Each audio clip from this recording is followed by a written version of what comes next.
প্রশ্ন করেন, প্রমাণ চান, শুদ্ধতার পরীক্ষা দিতে বলেন, আর তখন নিশ্চিত রূপে কষ্ট হয়। আমরা ভাবি এটাই হলো জীবন। এত শুভ ভাবনা ভেবেও, শুভ কর্ম করেও মানুষ আমাদেরই সন্দেহ করেন। দুঃখ অবশ্যই হয়, কিন্তু দুঃখী হবার কোনো প্রয়োজন নেই। কেন নেই? কারণ যদি কেউ আপনাকে সন্দেহ করে, করতে দিন। সংসারে কি হয় তা দেখুন। এই সংসারে সোনার শুদ্ধতাকেই পরখ করা হয়, কয়লার কটুতাকে নয়। আপনি হলেন স্বর্ণ, তাই আপনার শুদ্ধতা অবশ্যই পরখ করা হবে। সেটা তো হবেই হবে। আপনি নিজেকে দুঃখী করবেন না। আপনার কর্ম শুধু একটাই, স্বর্ণর মতো উজ্জ্বল থাকা। এই সংসার আপনার ভাবনা, চিন্তা, কর্ম এবং শুদ্ধতার প্রমাণ পেতেই থাকবে।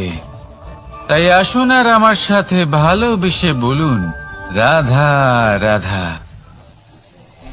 অনেক সময় এমন হয় যখন মানুষ আমাদের সত্যকে অস্বীকার করতে থাকেন আর মানুষের মিথ্যে কথাগুলিকে গ্রহণ করেন, তাও আবার অত্যন্ত সহজে। তখন আমাদের খুব দুঃখ হয়, বড়ই ক্রোধ হয় মানুষের এই মানসিকতা নিয়ে। কিন্তু এটা জানা অত্যন্ত গুরুত্বপূর্ণ যে এমন কেন হয়। কারণটা কি আপনি? আপনারই কি কোনো দোষ রয়েছে? কখনোই নয়। কারণ হলো এটা যে এই যে সত্য, এই সত্যের মূল্য অত্যন্ত অধিক। এতটাই অধিক যে অনেক সময় অনেক ধনী ব্যক্তিও এর মূল্য মেটাতে পারেন না। সেখানেই যদি মিথ্যের কথা বলি, তাহলে এর মূল্য অত্যন্ত কম। অত্যন্ত সহজেই মিথ্যে সবার মধ্যে বিক্রি হয়। সত্যি বলতে এটা ভাবা আপনার কর্ম নয় যে লোকে কেন আপনাকে বুঝতেই পারেন না, আপনার সত্য কেন বুঝতে পারেন না। আপনার কর্ম হলো আপনার সত্যের সাথে দাঁড়িয়ে থাকা, সেই সত্যের সাথে চলতে থাকা।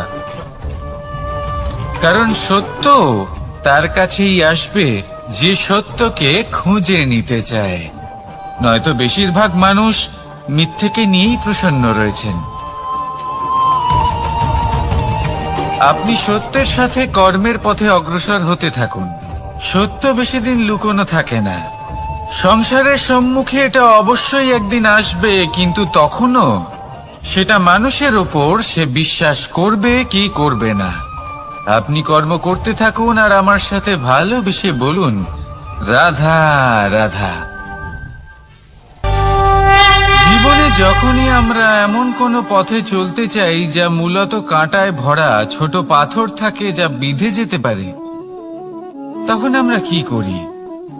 আমরা পাদুকা ব্যবহার করি, আর তারপরে আমরা খুব সরলভাবে সেই পথে অগ্রসর হতে পারি। কিন্তু যদি পাদুকা আর পায়ের মাঝে কোনো ছোট পাথরও এসে ফেসে যায়, তখন কিন্তু আমরা খুব কোমল পথও পার করতে পারবো না। কিছু বুঝলেন আপনারা? এর সারমর্ম হলো এটাই যে আমরা বাইরের যুদ্ধ জয় করতে পারি, সেখানে সফল হতে পারি, কিন্তু তার থেকেও অনেক বেশি গুরুত্বপূর্ণ আর অনেক বেশি কঠিন অন্তরের যুদ্ধ হয়। অন্তরের সমস্যাগুলি হয় লোভ, মোহ, ক্রোধ, লালসা, ভয়। যদি এইগুলি আপনার মধ্যে থাকে, তাহলে আপনি সংসারের যে কোনো স্তরে পৌঁছতে পারেন, অনেক বড় বড় যুদ্ধ জয় করতে পারেন, কিন্তু আপনি সন্তুষ্টি পাবেন না। তাই সর্বপ্রথম নিজেকে শুধরে নিন, তারপরে এই সংসারকে জয় করুন। তবে তার আগে আমার সাথে ভালোবেসে বলুন, রাধা রাধা। কখনো কখনো আমরা কোনো কাজ আরম্ভ করার বিষয়ে ভাবি, তারপর আরো ভাবি, তারপর আরো ভাবি, আর ভাবতেই থাকি। দেখুন, এটা কোনো অন্যায় নয় যে আমরা কোনো কাজ আরম্ভ করার পূর্বে তার বিষয়ে ভাবনা চিন্তা করছি, সেটা বোঝার চেষ্টা করছি, ঠিক আছে, কিন্তু সম্পূর্ণ সময় এই চিন্তায় ব্যর্থ করা উচিত নয়। যদি আপনি বেশি সময় লাগিয়ে ফেলেন তাহলে সময় আপনার ওপর অবশ্যই রুষ্ট হবে। আর কেনই বা হবে না? আপনি সময় নষ্ট করছেন, আর সেটা উচিত নয়। দেখুন, নিশ্চিতভাবে ভাবনা চিন্তা করুন, বিবেচনা করুন, পূর্ণরূপে করুন, কিন্তু এটাও মনে রাখবেন যে উচিত সময়ের মধ্যে আপনাকে কর্ম আরম্ভ করতেই হবে। যদি ভাবতেই থাকেন তাহলে কর্ম আরম্ভ করতে পারবেন না। আর এই সময় অত্যন্ত বলশালী। যদি একে সম্মান করেন তাহলে তা আপনার সাথে থাকবে, আর যদি না করেন তাহলে থাকবে না। আসুন সময়কে সম্মান করুন আর আমার সাথে ভালোবেসে বলুন, রাধা রাধা। আপনি কখনো ভেবে দেখেছেন কি সেই জিনিস যা আপনাকে সামনে এগোতে বাধা দিচ্ছে? ধরুন আপনি কোনো পথ দিয়ে যাচ্ছেন, পা মুচকে গেলে তা আপনাকে সামনে এগোতে বাধা দেয়। সেইভাবেই জীবনে ক্ষুদ্র চিন্তা আপনাকে সামনে এগোতে বাধা দেয়। দেখুন, যদি কোনো চাক থাকে যার মধ্যে ফাটল রয়েছে, তা আপনাকে ভালো মাটির পাত্র বানাতে দেবে না। ঠিক সেইভাবেই কাউকে ঈর্ষা করলে তা আপনাকে মহান হতে দেবে না। আমি উচ্চস্তরীয় আরো নিচুতে রয়েছে, এই ভাবনা কখনোই আপনাকে উচ্চ স্তরে পৌঁছতে দেবে না। মন থেকে সকল বিকার, ঈর্ষা, মোহ, লোভ, লালসা এই সব ত্যাগ করুন। চিন্তা ভাবনাকে বড় করে তুলুন, ধন্যাত্মক বোধ জাগিয়ে তুলুন, আর সম্পূর্ণ সমর্পিত হয়ে কর্ম করুন। মহানুভবতা আর সাফল্য এই দুই আপনার পদানত হয়ে থাকবে। তাহলে আসুন আর আমার সাথে ভালোবেসে বলুন, রাধা রাধা। খুব বড় একটা প্রশ্ন করতে চলেছি, এই সংসারের সব থেকে বেশি সুখী কে? এবার কেউ বলবে সেই ব্যক্তি যিনি সব থেকে বেশি ধনী, যার কাছে সব থেকে বেশি ধন আছে, আভূষণ আছে, স্বর্ণ আছে। কেউ বলবেন কোন রাজ্যের রাজা, কারণ তিনি শাসন করতে পারেন, তার আদেশ ছাড়া কোনো কাজ সম্ভব নয়, ইত্যাদি ইত্যাদি। এর উত্তর যদি আমি দিই তাহলে এটুকুই বলবো, সংসারের সব থেকে সুখী ব্যক্তি হলেন তিনি যিনি সন্তুষ্ট। তার কাছে সন্তোষরূপী ধন আছে যা তাকে সুখী রাখে। এবার এই সন্তুষ্টি সেটা কিভাবে আসে জীবনে? এটা আসে ধৈর্যের কারণে। ধৈর্যের এই অনুভূতি অত্যন্ত শক্তিশালী। এই ধৈর্যই কিন্তু আমাদের ধরিত্রীকে ধরিত্রী মাতা করে তোলে, কারণ ধরিত্রী মাতা ধারণ করেন, সহ্য করেন, ধৈর্য ধরেন এবং নিজের কর্ম করতে থাকেন। সেটা ধৈর্যই ছিল মাতা সীতার মধ্যে, যা রাবণের অন্ত করে দিল। এই ধৈর্যের কারণেই নারায়ণ কুর্ম অবতার ধারণ করেছিলেন, বড় একটা পর্বতকে পৃষ্ঠে ধারণ করেছিলেন এবং সমুদ্র মন্থনকে সম্ভব করেছিলেন। সেই জন্য সর্বপ্রথম মনের মধ্যে ধৈর্যকে নিয়ে আসুন।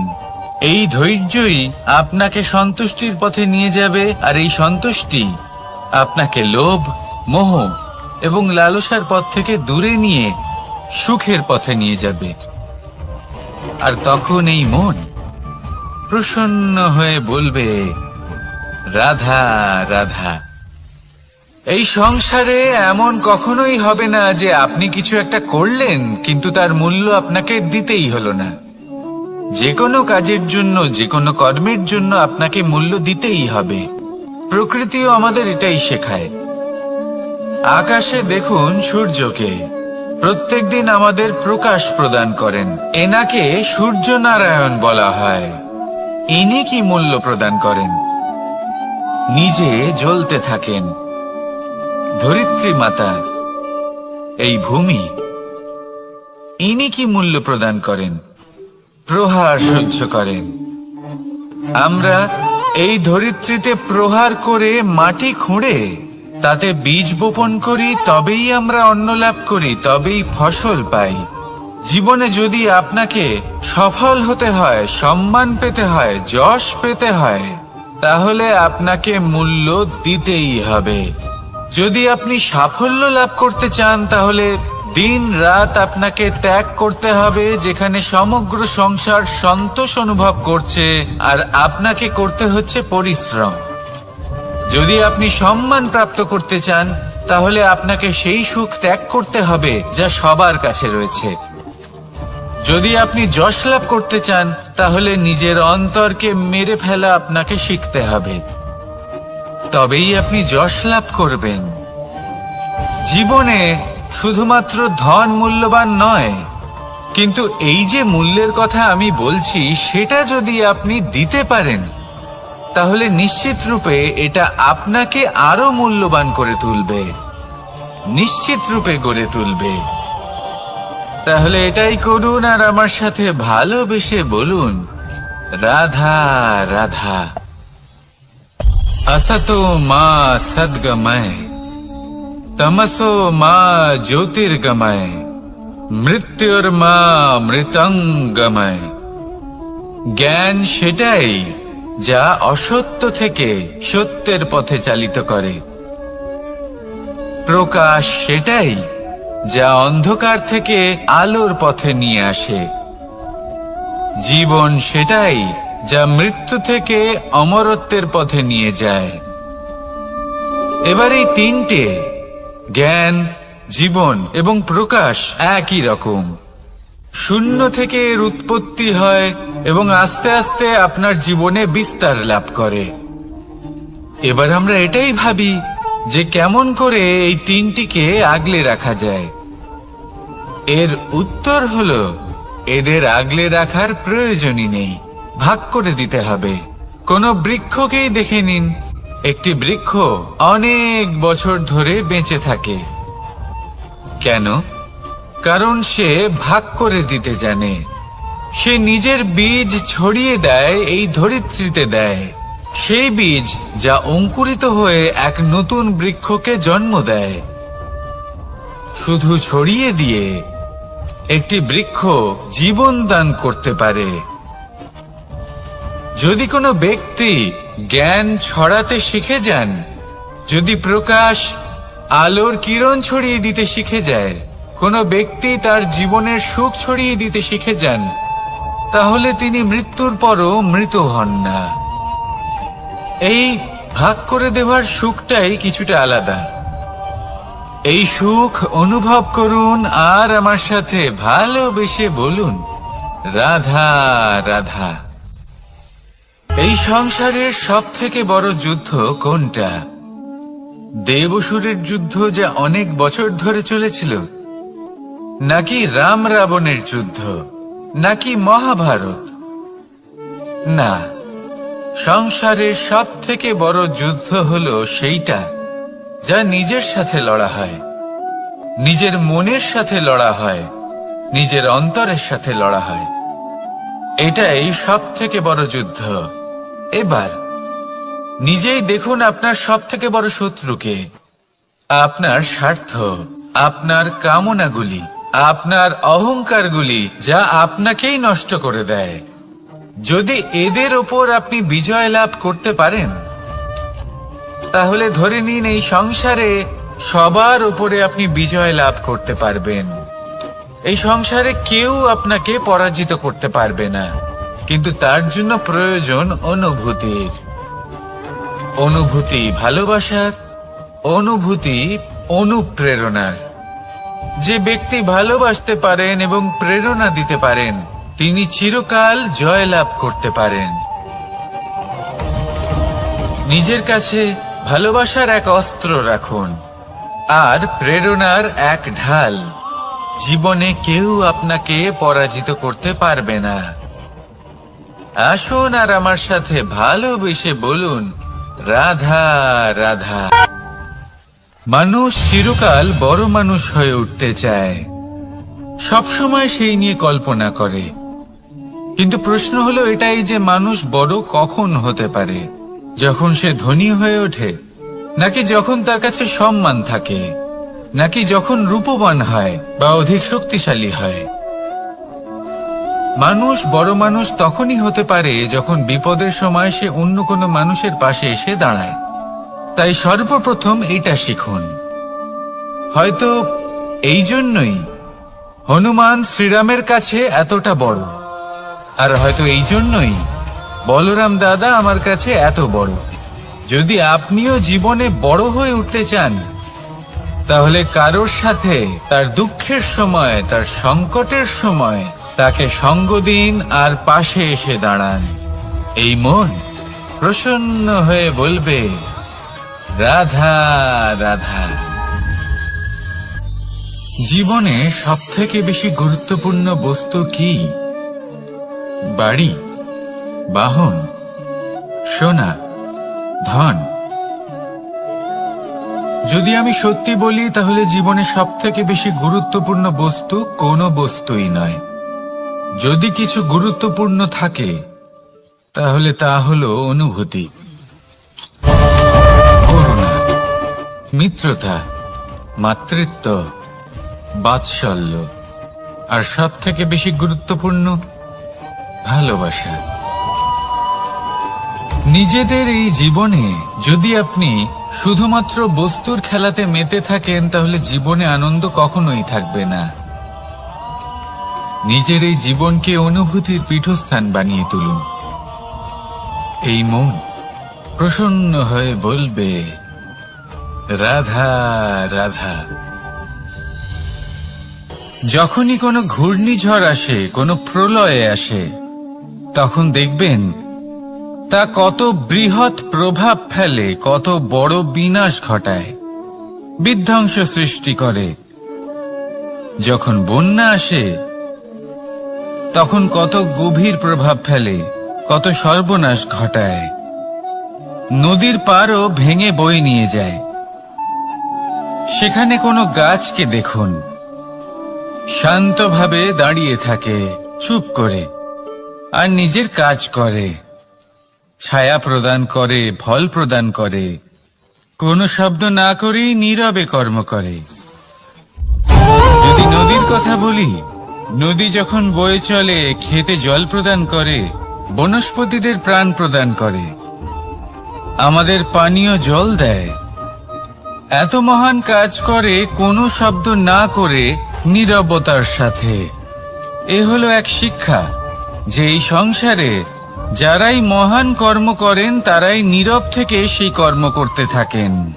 কারণ ওনারা জানেন যে গুরুত্বপূর্ণ প্রচার নয়, বরং কর্ম।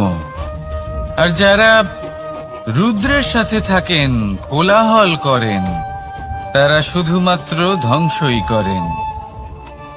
এবার আপনি মৌন থেকে শুধুমাত্র কর্ম করে মহান হতে চান, নাকি রুদ্রের সাথে থেকে বিধ্বংস ঘটাতে চান? সিদ্ধান্ত আপনারই। আসুন আর আমার সাথে ভালোবেসে বলুন, রাধা রাধা। আপনি জীবনে কি হবেন, সেটা আপনার পরিশ্রম, আপনার নিরন্তর প্রয়াস আর আপনার নির্বাচিত দিশার উপর নির্ভর করে না। এটা নির্ভর করে আপনার সঙ্গতির ওপরেও। এই সঙ্গতি যা হলো অত্যন্ত গুরুত্বপূর্ণ। প্রকৃতিও আমাদের এটাই শেখায় বিভিন্ন উদাহরণ দিয়ে। যদি আপনাকে একটা উদাহরণ দিই, কখনো বাতাসের প্রবাহ লক্ষ্য করবেন। এই বাতাসের প্রবাহ যখন কোনো পুষ্পকে স্পর্শ করে, সেও সুগন্ধে পরিপূর্ণ হয়ে যায়। এই বাতাসের প্রবাহ যখন কোনো নালীর উপর দিয়ে প্রবাহিত হয়, তখন সেও সুগন্ধহীন হয়ে যায়। এ সঙ্গতির প্রভাব যা মানুষকে কোথা থেকে কোথায় নিয়ে যেতে পারে আপনি জানতেও পারবেন না। এ হলো সঙ্গতির প্রভাব, যেখানে চানার সাথে গুড়ও মিশে যেতে পারে। এ হলো সঙ্গতিরই প্রভাব, যেখানে একটা সাধারণ পাথর স্বর্ণের সাথে মিশে গিয়ে একটা রত্নে পরিণত হতে পারে। তাই এই সঙ্গতির বিষয়ে বিশেষ খেয়াল রাখবেন। আপনি কার সাথে মিশছেন, কি বলছেন, কি শিখছেন, আপনার অস্তিত্বের উপর তাদের কি প্রভাব পড়ছে সব লক্ষ্য করবেন। আর আমার সাথে ভালোবেসে বলবেন, রাধা রাধা। কর্ম এবং ফল। মানুষের স্বভাব হলো এটাই যে তিনি নিজের প্রত্যেক পরিশ্রমের প্রতিফল প্রার্থনা করেন। বেশিরভাগ সময় এই ফলাফলের চিন্তা করতে করতে, কল্পনা করতে করতে উনি কর্ম করতে থাকেন, যে আমি এই কাজটা করলে এই ফল পাবো। সেই সব কল্পনা করতে থাকেন যা না তার হাতে আছে, না আছে অধিকার, আর না আছে নিয়ন্ত্রণ। উনি শুধু নিজের কর্ম করতে পারেন। উনি কি ফল পাবেন তা তার হাতে কখনোই নেই। তাই আপনিও শুধুমাত্র কর্ম করতে থাকুন, ফলের চিন্তা করবেন না। মনে রাখবেন, শিকড় এবং শাখা যেভাবে একে অপরের সাথে জড়িয়ে, সেইভাবেই একে অপরের সাথে জড়িয়ে কর্ম এবং ফল। যেরকম কর্ম আপনি করবেন সেরকম ফল আপনি অবশ্যই পাবেন। তাই এই ফলের আশায় কর্মের সময় কখনোই নষ্ট করবেন না, কারণ যে ব্যক্তি সময় নষ্ট করেন, সময় সেই ব্যক্তিকে অবশ্যই নষ্ট করে দেয়। কর্ম করুন নিঃস্বার্থভাবে, ফলের চিন্তা করবেন না। আর আমার সাথে ভালোবেসে বলুন, রাধা রাধা। কর্ম এবং ফল। দেখতে গেলে এই সমস্ত ব্রহ্মাণ্ড এই দুইয়ের মাঝেই স্থির হয়ে আছে। মানুষজন কর্ম করেন ভালো ফল লাভের আশায়, আর ভালো ফল লাভের আশায় উনি এটাই ভুলে যান যে উনি যে কর্ম করছেন তা কি করছেন।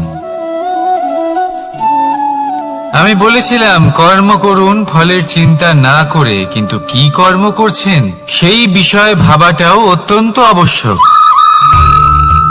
নয়তো অনেক সময় আমরা এমন কর্ম করে ফেলি যা না চাইতেও বিষে পরিণত হয়, যা হয়েছে দুঃশাসনের সাথে, দুর্যোধনের সাথে, গুরু দ্রোণের সাথে। একজনের মানসিকতা উচিত ছিল না, একজনের বিবেক উচিত ছিল না, আরেকজন যে পক্ষ নির্বাচন করেছিলেন সেই পক্ষ উচিত ছিল না।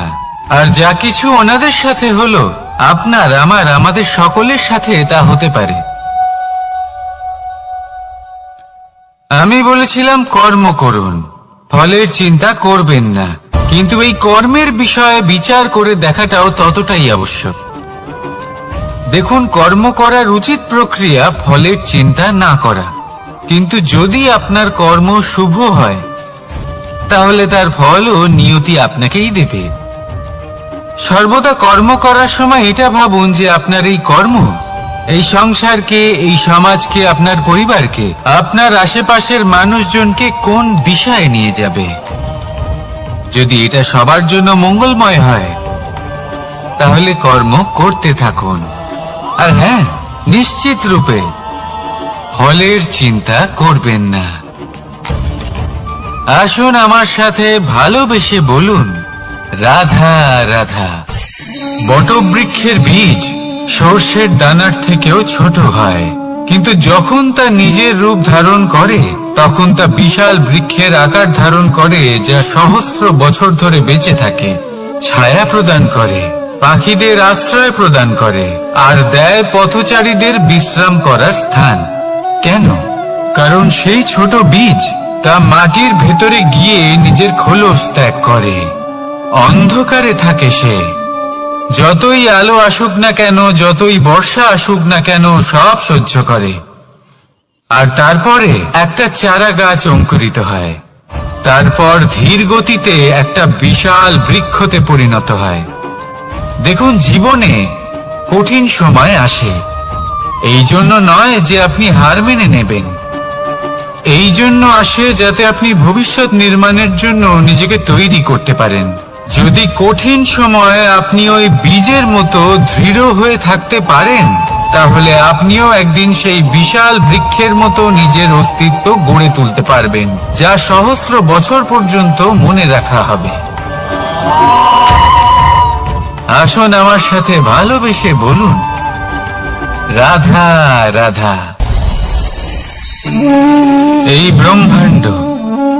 এই ব্রহ্মাণ্ড কত বৃহৎ, তাই না? যার সম্মুখে এই পৃথিবীকেও একটা বিন্দুর মতো মনে হয়। আর এই পৃথিবীতে আমরা কে হই, আমাদের আকার কিরকম, আমাদের অস্তিত্বই বা কি? যখন আমরা এভাবে ভাবি তখন মনে হয় আমরা কিছুই নই। তা আমরা যখন কিছুই নই, তাহলে আমরা এত চিন্তা করি কেন? কি ভেবে ভয় পাই? কাকেই বা এত ভয় পাই? কে আমাদের মারতে পারে আর কেই বা আমাদের জন্ম দেবে? আত্মার আসলে না কখনো জন্ম হয় আর না কখনো মৃত্যু। আত্মা শুধুই শরীর বদল করে। আপনি, আমি, আমরা সকলে এই শরীর নয়, আমরা হলাম আত্মা, যা হলো পরম আত্মার পরম অঙ্গ। সেই জন্য মনে রাখবেন, বাইরের কোথাও দেখবেন না, নিজের অন্তরের গভীরে গিয়ে দেখুন, আত্মাকে উপলব্ধি করতে শিখুন। ক্লেশ, ভয়, চিন্তা, এই সব কিছুর থেকে নিজেকে দূরে রাখুন, তাহলেই উপলব্ধি করতে পারবেন পরমাত্মা কে। তাহলে আসুন আমার সাথে ভালোবেসে বলুন, রাধা রাধা। পরিবর্তন এই সংসারের শাশ্বত নিয়ম। কোন রাজা নেই যিনি চিরকাল রাজা থাকেন, কোন ধনী ব্যক্তি নেই যিনি চিরকাল ধনী থাকবেন। এই সংসারে সূর্যের স্থান নেওয়ার জন্য চন্দ্রিমার আগমন ঘটে। কোন স্থান যাকে পতিত বলা হয়েছিল, সেখানে মহল তৈরি হয়েছে। কোন স্থান যাকে আজ মলিন বলা হয়েছে, কাল সেখানে মন্দিরও স্থাপন হতে পারে। কোন ঋতু চিরকালের জন্য থাকে না, কখনো সময় চিরকাল একরকম থাকে না। আজ যে আপনার কাছে রয়েছে, কাল অন্য কারোর ছিল। আজ যে আপনার কাছে রয়েছে, কাল তা অন্য কারোর কাছে চলে যাবে। আপনার সাথে কিছু থাকলে তা হলো আপনার কর্ম, কিন্তু সেই কর্মের পরিণামও আপনার নয়। আপনি শুধু কর্ম করুন, বাকি সবকিছুই পরিবর্তনশীল। কিন্তু সেই পরিবর্তনকে দেখে ভয় পাওয়ার প্রয়োজন নেই, তাকে স্বাগত জানান। যদি আপনি হাসি মুখে সেই পরিবর্তনকে স্বাগত জানান, তাহলে এই পরিবর্তনও হাসি মুখে আপনার সাথে থাকবে। আসুন আমার সাথে ভালোবেসে বলুন, রাধা রাধা। সঞ্চয় মানুষের যখন থেকে বোধ বুদ্ধি হয়, সঞ্চয় করতে আরম্ভ করে দেন। সঞ্চয় করতে থাকেন ভোজনের, সঞ্চয় অর্থের, সঞ্চয় শক্তির। নিজের জন্য করেন, নিজের পরিবারের জন্য করেন, নিজের স্ত্রীর জন্য করেন, সন্তানের জন্য করেন, সন্তানের সন্তানের জন্য সঞ্চয় করেন। সঞ্চয় করার জন্য ওনার কাছে অনেক কারণ রয়েছে, কারণ উনি এটা ভাবেন যে এই সঞ্চিত শক্তির জন্য কেউ ওনার কোনো ক্ষতি করতে পারবে না। মানুষ ভুলে যান একটা গুরুত্বপূর্ণ কথা, এই সত্য, উনি এই সংসারে খালি হাতেই এসেছিলেন, আর এখান থেকে ওনাকে খালি হাতেই যেতে হবে। যা এখানকার তা এখানেই থেকে যাবে। আর যদি কিছু ওনার সাথে যায়, তা হলো ওনার কর্ম, আর কিচ্ছু নয়। তাই যদি কিছু অর্জন করতে চান, তাহলে শুভ কর্ম অর্জন করুন, আত্মশক্তি অর্জন করুন, কারণ পরলোকে এটাই হবে আপনার সম্পত্তি। তাহলে কি এটা আপনি অর্জন করতে চান না? আসুন আর আমার সাথে ভালোবেসে বলুন, রাধা রাধা। সদিচ্ছা দেখতে গেলে 3 অক্ষরে তৈরি এই শব্দ, কিন্তু সমস্ত ত্রিলোক তার উপরেই আধারিত। আপনি এই সংসারে এসেছেন তখন অবশ্যই শ্বাস নেবেন, কিন্তু তার বদলে আপনাকে কিছু তো দিতেই হবে। আপনার উপর নির্ভর করছে আপনি কি দেবেন। কি দেবেন এই সংসারকে, এই সমাজকে, নিজের পরিবারকে, আর তার বদলে কি নেবেন? যশ নাকি অপযশ? দেখুন, এক ছিল রাবণ, যে কিনা সমুদ্র পার করল সীতাকে অপহরণ করার জন্য, আর এক ছিলেন রামচন্দ্র, যিনি সমুদ্র পার করেছিলেন, সেতু বানিয়ে গিয়েছিলেন সীতাকে ফিরিয়ে নিয়ে আসার জন্য। দুজনেই সমুদ্র পার করেছিলেন, শুধু পার্থক্য ছিল সদিচ্ছাকে বোঝার, লক্ষ্যের। অনেক মানুষের যাত্রা একরকম হতেই পারে, কিন্তু আনন্দ তখনই লাভ করবেন যখন লক্ষ্য শুভ হবে, মহান হবে। এই লক্ষ্য দিয়ে এই সংসারের কল্যাণ হবে এবং মানুষের সম্মান হবে। যদি আপনার সংকল্প উচিত হয়, তাহলে আপনার লক্ষ্য উচিতই হবে, নয়তো শুধুমাত্র বিনাশ হবে। আর উচিত এটাই হবে যে বিনাশের হাত থেকে যেন নিজেকে বাঁচানো যায়, কি বলেন? তাই জীবনে যে লক্ষ্য স্থির করছেন, মনে রাখবেন তা যেন শুভ লক্ষ্য হয়। যদি এরকম হয়, তাহলে আপনার যাত্রা, আপনার জীবন দুটোই শুভময় হবে। আসুন আর আমার সাথে ভালোবেসে বলুন, রাধা রাধা। সুরক্ষা। এই সুরক্ষা আসলে কি? এটা কি কোনো কবচ নাকি কোনো সীমা? এই সুরক্ষা আসলে অন্য কিছু। আমাদের মাতা পিতা, আমাদের প্রিয়জন, আমাদের বন্ধু, এই সমাজ, আমাদের শুভাকাঙ্ক্ষী, আমাদের আত্মীয়, এনারা সবাই আমাদের জীবনে কোনো না কোনো ভাবে সুরক্ষা দিয়ে থাকেন, একটা কবচ দিয়ে থাকেন কোনো না কোনো রূপে। কিন্তু দেখতে গেলে আমাদের পরাক্রমের পথে, আমাদের বীরত্বের পথে, আমাদের সাহসের পথে এই সুরক্ষাই সব থেকে বড় বাধা হয়ে দাঁড়ায়। একবার ভেবে দেখুন, যদি আপনি কোনো সুরক্ষাই না পান, বা যদি আপনি এই সুরক্ষা ভেঙে বাইরে আসতে পারেন, তাহলে আপনার বীরত্ব চরম সীমায় পৌঁছে যায়। কেন? কারণ তখন আপনি জানেন যে এই সংসারের সম্মুখীন আমাদের নিজেদেরই হতে হবে। আপনি বুঝে যান যে শত্রুর সম্মুখীন এবার নিজের বলের দ্বারা, নিজের পরাক্রমের দ্বারা, নিজের সাহসের দ্বারা করতে হবে। আর তখন আমাদের মনের মধ্যে এই শক্তি জাগ্রত হয়। এই শক্তি অন্তরেই বসবাস করে।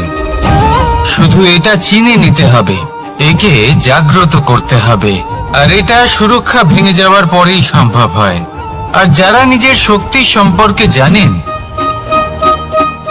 যিনি নিজেই জানেন তিনি কতটা শক্তিশালী, তিনি নিজেই নিজের সুরক্ষা কবচ চিরকালের মতো ভেঙে ফেলে দেন, ঠিক কর্ণের মতো। আর তারপরে দেখুন, আপনার পরাজয় হোক বা বিজয়ী হোক না কেন, সেটাই অনেক বড় হয়, সেটাই প্রশস্ত হয়ে থাকে। সেই জন্য ত্যাগ করুন নিজের ভয়কে, নিজের আশেপাশের এই সুরক্ষা চক্রকে ভেঙে ফেলুন, আর সম্মুখীন হন এই সংসারের নিজের শত্রু সম্মুখীন হন। পরাক্রমের এই অঙ্কুর, তা অঙ্কুরিত হওয়ার জন্য বীজের উপরের এই কবচ, এটা ভেঙে যাওয়া অতি আবশ্যক। আসুন আমার সাথে ভালোবেসে বলুন, রাধা রাধা। যখন আমরা হাঁটতে থাকি আর আমাদের পায়ে কাঁটা বেঁধে যায়, তখন মুখ দিয়ে আহ বেরিয়ে আসে, কান্না চলে আসে, আর অনেক সময় অভিশাপও বেরিয়ে আসে। কিন্তু আমরা কি কখনো এটা এইভাবে দেখেছি, এইভাবে ভেবেছি যে আমরা যে পথে চলেছি সেই পথে কাঁটা বিঁধেছে, নাকি আমরা সেই পথ নির্বাচন করেছি যাতে শুধুই কাঁটা রয়েছে? নাকি আমরা এভাবে ভেবে দেখেছি যে এই কাঁটা আমাদের কষ্ট দিতে এসেছে, নাকি এটা আমরাই বিছিয়ে রেখেছিলাম?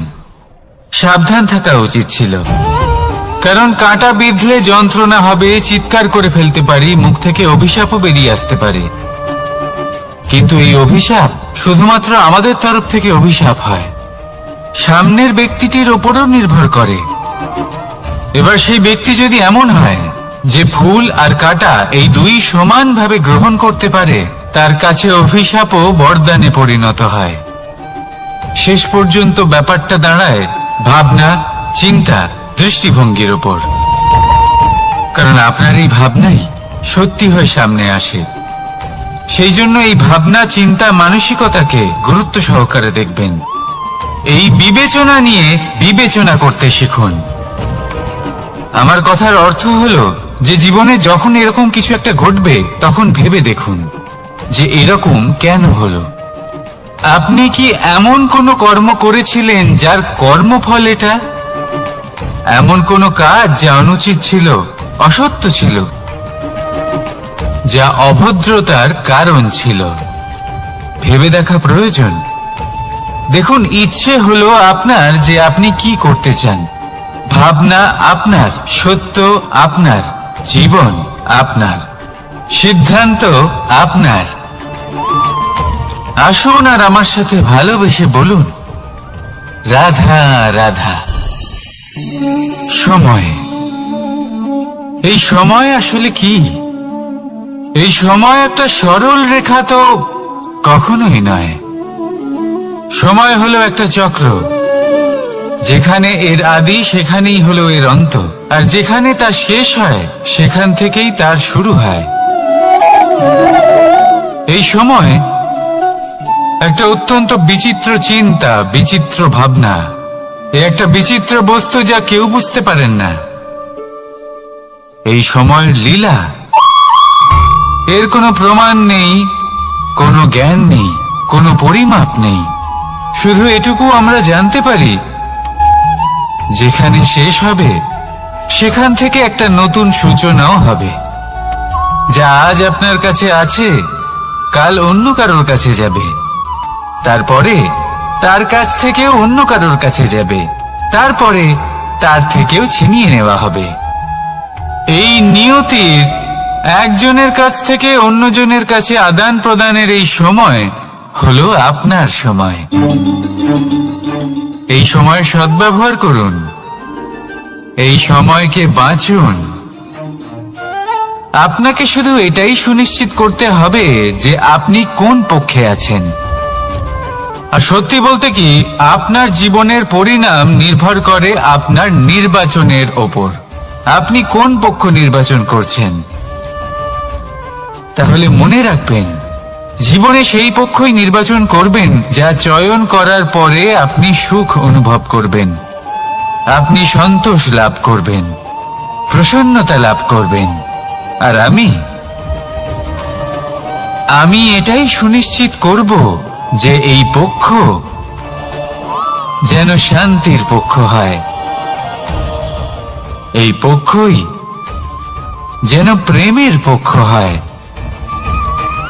তাহলে চিন্তা করবেন না, আর আসুন আমার সাথে ভালোবেসে বলুন, রাধা রাধা। দৃষ্টি আর দৃষ্টিভঙ্গি, এই সমগ্র লীলা হলো এই দুইয়ের। বিচিত্র হতে পারে, কিন্তু এটাই সত্যি।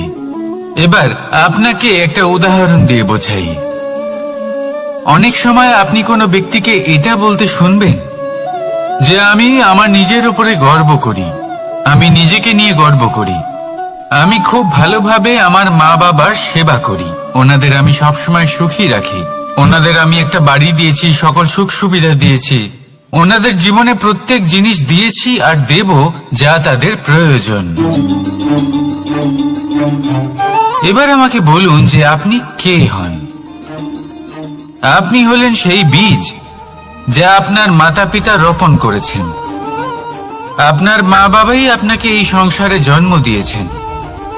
এবার এইসব কথার কি তাৎপর্য? এই হলো সেই ব্যক্তির দৃষ্টিভঙ্গি। এবার দেখা যাক এই প্রকৃতি আমাদের কি শেখায়। কখনো কোনো গাছকে দেখবেন, যখন সেই গাছে ফল আসে, সে মালিকে এটা বলে না যে দেখো আমি তোমাকে ফল খেতে দিচ্ছি। সেই বৃক্ষ এটা বলে না যে দেখো আমি তোমায় আহার করতে দিচ্ছি। কারণ ও জানে যে এটা হলো সেই মালির পরিশ্রম, এটা হলো তারই কর্মের ফল, আর এটা তারই পাওয়া উচিত। সে বলে যে তোমার জিনিস তোমাকেই অর্পণ করলাম, এ আমার জিনিস নয়। ও জানে সেই মালির গুরুত্ব আসলে কি, এটা হলো তার দৃষ্টিভঙ্গি।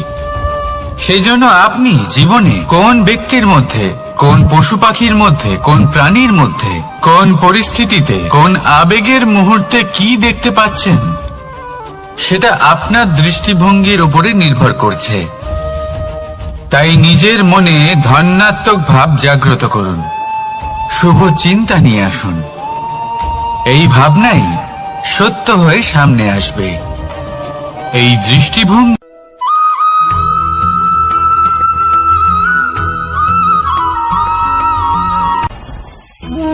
ভোজন।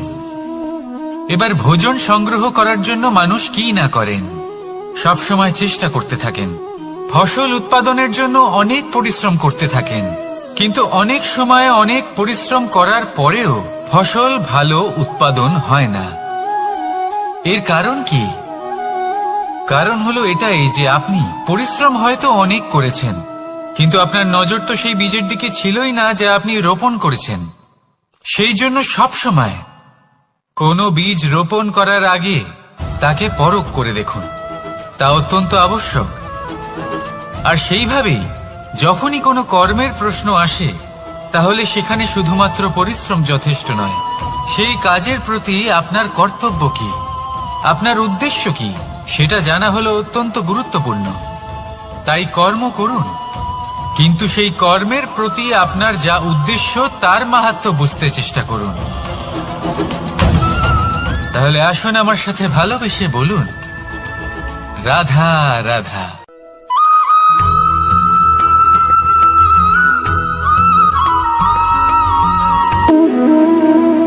সম্পর্ক হলো আমাদের জীবনের একটি আধার।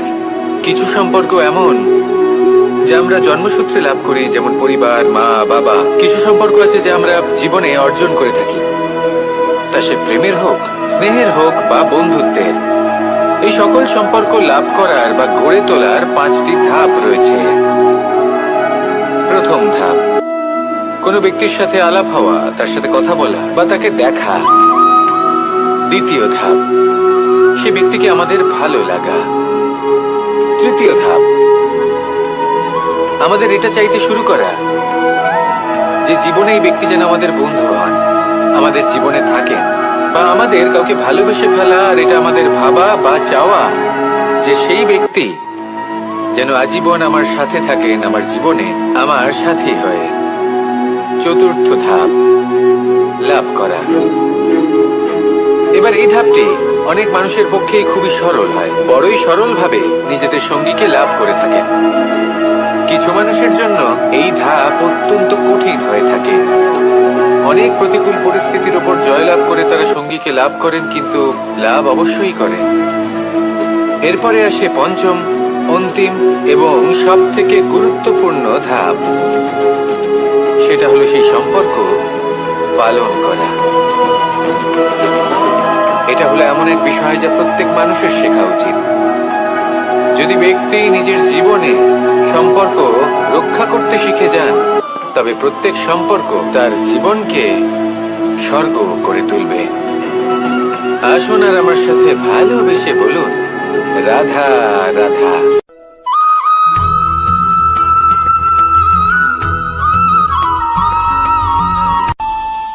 আমাদের মনে যখন কোনো প্রশ্ন ওঠে, কোনো দ্বন্দ্ব জাগে, তখন আমরা যাই আমাদের গুরুর কাছে, আমাদের আরাধ্যের কাছে গিয়ে জিজ্ঞেস করি।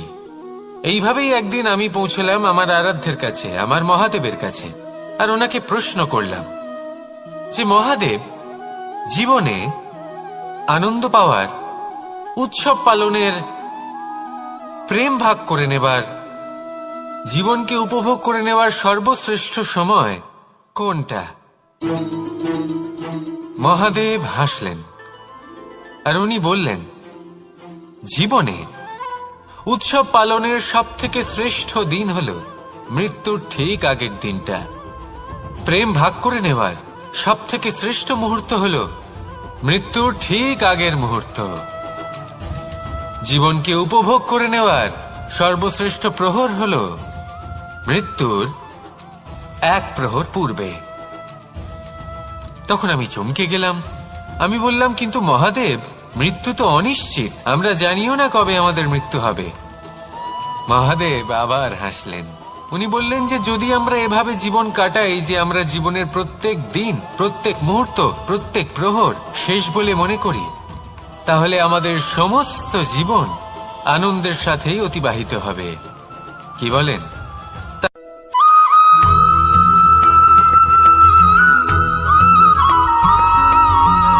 এই সংসারে কোনো বস্তু হোক বা ব্যক্তি হোক, তার একার গুরুত্ব কিন্তু খুব বেশি নয়। একটা উদাহরণ হিসেবে বৃষ্টির ফোঁটাকে ভেবে দেখুন। যদি একটি বৃষ্টির ফোঁটা হয় তাহলে তার খুব বেশি গুরুত্ব থাকে না, কিন্তু যখন সহস্র বৃষ্টির ফোঁটা মেঘের মধ্যে দিয়ে ঝরে পড়ে, তখন সেটা বর্ষার রূপ ধারণ করে। সেই বর্ষা যা এই প্রকৃতিকে শান্ত করে। সেইভাবেই পাথরের ছোট টুকরো, তার খুব বেশি গুরুত্ব থাকে না, কিন্তু যখন অসংখ্য পাথরের টুকরো একত্রিত হয় তখন তা পর্বতের আকার ধারণ করে। সেইভাবেই কিছু মানুষ যখন একত্রিত হন তখন তৈরি হয় পরিবার, কিছু পরিবার যখন একত্রিত হয় তখন তৈরি হয় সমাজ, যখন অনেক সংখ্যক সমাজ একত্রিত হয় তখন তৈরি হয় রাজ্য। এবার এই রাজ্যের সবথেকে গুরুত্বপূর্ণ ব্যক্তি হতে পারেন রাজা, কিন্তু তাও সেই রাজা একা কিছু করতে পারেন না। যুদ্ধ লড়ার সময় তারও নিজের সৈন্যদলকে প্রয়োজন পড়ে। কিন্তু এই সংসারে এমন একজন ব্যক্তি আছেন যিনি একাই সব কাজ করতে থাকেন, এবং সেই ব্যক্তি হলেন মা। আমাদের জীবনে একজন পিতার ভূমিকা কিন্তু নিঃসন্দেহে অমূল্য, কিন্তু আমাদের সকলের জীবনে যে ভূমিকা একজন মায়ের তা অন্য কারোর থাকে না।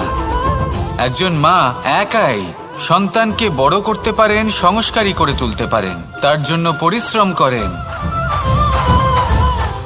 আর এত কিছু কাজ করার পরেও তার কাজের জন্য তিনি প্রশংসা অবশ্য পান না। উল্টে যদি সেই সন্তান অনুচিত পথে চালিত হয়, অনুচিত কর্ম করে, তখন সেই মাকেই অপবাদের পাত্র হয়ে উঠতে হয়। আমাদের জীবনে মায়ের যোগদান কতটা সেটা বুঝুন। আপনাকে বড় করে তোলার জন্য উনি কতটা পরিশ্রম করেছেন সেটা বুঝুন। আজ থেকে, এখন থেকে, এই মুহূর্ত থেকে মাকে সম্মান করতে শিখুন। যখন সময় পাবেন, যখন সুযোগ হবে, তখন তার প্রশংসা করুন, ওনারও ভালো লাগবে। আর মায়ের এই মমতার জন্য, তার এই ভূমিকার জন্য আসুন সবাই মিলে আমরা তাকে প্রণাম করি, আর সকলে মিলে ভালোবেসে বলি, রাধা রাধা।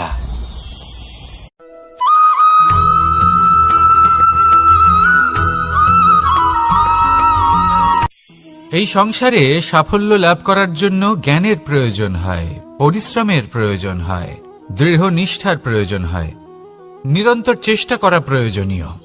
কিন্তু আরো কিছু আছে যা অত্যন্ত প্রয়োজনীয় এবং গুরুত্বপূর্ণ। তা হলো ভালো বন্ধু। তাদের থাকা অত্যন্ত প্রয়োজনীয়। যদি ভালো বন্ধু থাকে তাহলে সময় এলে তারা ঢাল হয়ে আপনাকে সুরক্ষা করবেন। সময় এলে অস্ত্রের মতো শত্রুকে সংহারও করবেন। যদি তিনি জ্ঞানী হন, তাদের মধ্যে সদ্গুণ থাকে, তাহলে এই সব গুণ আপনার মধ্যেও প্রবেশ করবে। তাহলে সাফল্যের জন্য ভালো বন্ধু পাওয়া অত্যন্ত প্রয়োজনীয়। কিন্তু শুধু বন্ধু কেন, ভালো শত্রুও থাকা প্রয়োজনীয়। এবার আপনি ভাববেন, আমি কি বললাম? যদি আপনার জীবনেও ভালো অর্থাৎ শক্তিশালী শত্রু থাকে, তাহলে আপনিও শক্তিশালী হতে থাকবেন। এই শত্রু আপনাকে প্রেরিত করবে আরো বেশি শক্তিশালী হয়ে ওঠার। কখনো কোনো হরিণকে দেখুন, তীব্র গতিতে দৌড়তে থাকে। কেন তীব্র গতিতে দৌড়য়? এই কারণে নয় যে কোথাও তার জন্য মধুর ঘাস অপেক্ষা করে রয়েছে, না। সে এই কারণে তীব্র গতিতে দৌড়য় কারণ সেটা না করলে তার পেছনে একটি সিংহ আছে যে ওকে নিজের ভোজন করে ফেলবে। তাই জীবনে বিপদ, সংকট, এই সবকিছুও হলো অত্যন্ত গুরুত্বপূর্ণ। তার সম্মুখীন হতে শিখুন আর আমার সাথে ভালোবেসে বলুন, রাধা রাধা।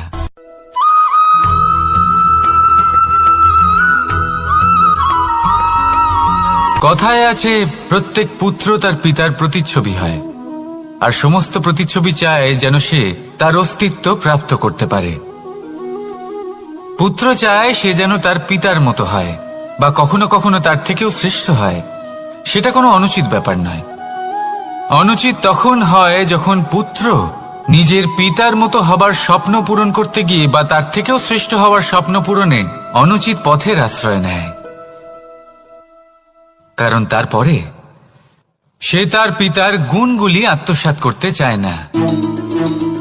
সে শুধুই এটা চায় যে সংসারের চোখে যেন আমি শ্রেষ্ঠ প্রমাণিত হই। এটা অনুচিত। সংসারে এমন অনেক মানুষ আছেন যারা এই কারণে শ্রেষ্ঠ হবার চেষ্টা করেন যাতে তার পরিবারের তার পিতার সম্মান বৃদ্ধি পায়। এমনও মানুষ থাকেন, আর এটাই হলো পার্থক্য উদ্দেশ্যের।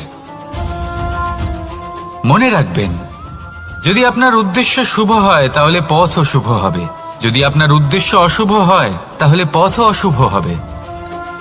তাহলে নিজের পিতার মতো হবার চেষ্টা অবশ্যই করুন, তার থেকেও শ্রেষ্ঠ হওয়ার চেষ্টা অবশ্যই করুন, কিন্তু মনে রাখবেন আপনার সংকল্প আর আপনার উদ্দেশ্য এই দুই শুভ হওয়া উচিত। তাহলে আসুন আর আমার সাথে ভালোবেসে বলুন, রাধা রাধা।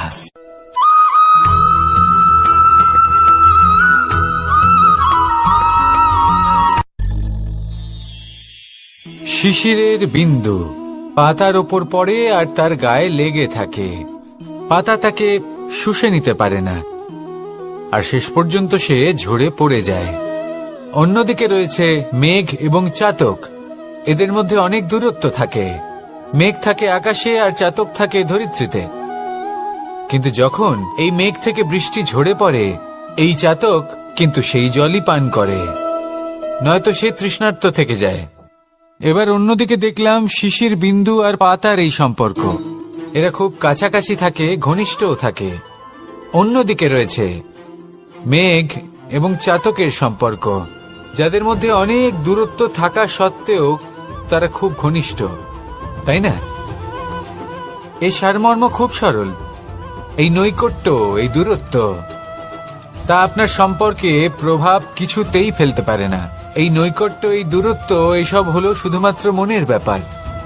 কখনো আপনি অনুভব করেছেন আপনি কারোর থেকে অনেক অনেক দূরে আছেন, অনেক দূরে আছেন, তাও সেই ব্যক্তির প্রতি আপনি টান অনুভব করেন। সেখানে আপনি কারোর সাথে প্রত্যেক দিন অতিবাহিত করেন, সমস্ত জীবন অতিবাহিত করেন, সব থেকে বেশি সময় তার সাথে অতিবাহিত করেন, তাও তার প্রতি সেই টান অনুভব করেন না। এই সংকেত হলো মনের দূরত্বের। তাহলে মনের এই দূরত্ব দূর করুন আর আমার সাথে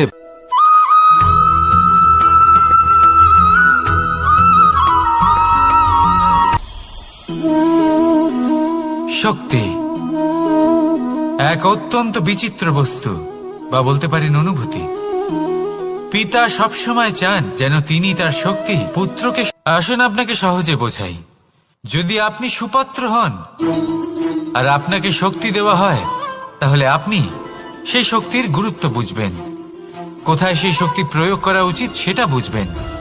আর এটা যেহেতু অর্জন করা শক্তি হবে, সেই শক্তির অপব্যবহার হবে না।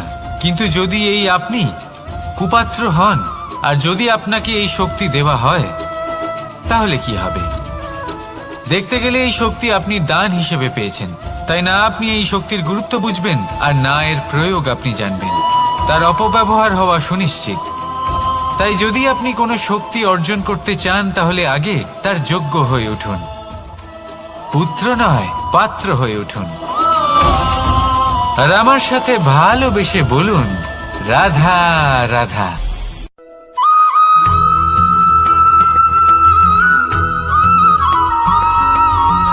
ভালো, শুধু ওনাদের কঠোর ব্যবহার দেখলে আমরা একটু ভয় পেয়ে যাই। এবার ওনাদের এই কঠোর ব্যবহার আমাদের ভালো না লাগলেও অত্যন্ত আবশ্যক, কারণ মাতার থেকে আমরা যে শক্তি লাভ করি তা যেন নিয়ন্ত্রণ হারিয়ে বিধ্বংসী না হয়ে ওঠে। আমরা যেন কোনো কুপথে না চলে যাই। আমরা কখনো যেন দোষ না করে ফেলি, শুধু সেই জন্য পিতা এবং গুরু একটু কঠোর হয়ে ওঠেন, এবং ওনাদের এই কঠোর আচরণ ভবিষ্যতে গিয়ে আমরা অবশ্যই বুঝতে পারি। জীবনে কিছু বছর আমরা এগিয়ে যাই আর তারপর আমরা বুঝতে পারি যে বাবা এবং গুরু আমাদের যথেষ্ট ভালোবাসতেন, কিন্তু ওনাদের ভালোবাসার বহিঃপ্রকাশ আলাদা। প্রয়োজনীয় হলো এটা দেখার, এটা বোঝার যে শুরু থেকে আমাদের প্রতি ওনাদের আচরণ কেমন ছিল। ওনাদের কঠোর হওয়ার পেছনে ওনাদের ভালোবাসাটা বোঝার চেষ্টা করুন, ওনাদের চিন্তাটা বোঝার চেষ্টা করুন, ওনাদের পথপ্রদর্শনের আড়ালে আপনার ভবিষ্যতের জন্য যে পরিকল্পনা ওনারা করেছেন সেটা বোঝার চেষ্টা করুন। তখন আপনারা বুঝতে পারবেন ওনাদের ভালোবাসাকে। আপনার মনের মধ্যে আপনা থেকেই ওনাদের প্রতি সম্মান জেগে উঠবে। নিজের পিতা এবং নিজের গুরু এই দুজনের প্রতি কৃতজ্ঞতা প্রকাশ করুন আর আমার সাথে ভালোবেসে বলুন, রাধা রাধা।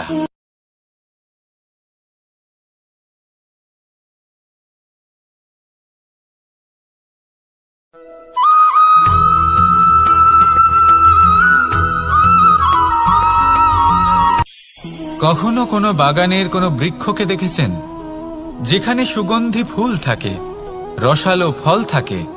তখন মন প্রফুল্ল হয়ে ওঠে, মন থেকে সেই বৃক্ষের প্রতি ভালোবাসা জন্মায়। কিন্তু যিনি বাগানের মালিক, শুধুমাত্র তিনিই জানেন যে কিভাবে এই বৃক্ষকে আগলে রাখতে হয়, কিভাবে তার পরিচর্যা করলে এতে সুন্দর সুগন্ধি ফুল হবে, রসালো ফল হবে। কখনো কখনো প্রয়োজনের থেকে বেশি রোদ পেলে এই বৃক্ষগুলি শুকিয়ে যায়, প্রয়োজনের থেকে কম রোদ পেলেও এই বৃক্ষ কিন্তু শুকিয়ে যায়। প্রয়োজনের থেকে কম জল যদি পায় এই বৃক্ষ শুকিয়ে যেতে পারে, প্রয়োজনের থেকে অতিরিক্ত জল যদি পায় তখনও এই বৃক্ষের শিকড়গুলি নষ্ট হয়ে যেতে পারে। এবার এটাই কিন্তু আমাদের সংসারের সাথেও হয়। আমাদের সংসারের সকল প্রতিভাশালী ব্যক্তি, যেমন লেখক, বিচারক, প্রবক্তা, যোদ্ধা, এদের সবার ক্ষেত্রে এই কথাটাই প্রযোজ্য। যদি বেশি প্রশংসা করা হয় তাহলেও এরা হারিয়ে যাবেন। প্রয়োজনের থেকে বেশি যদি নিন্দা করা হয় তখনও তারা নত হয়ে পড়বেন।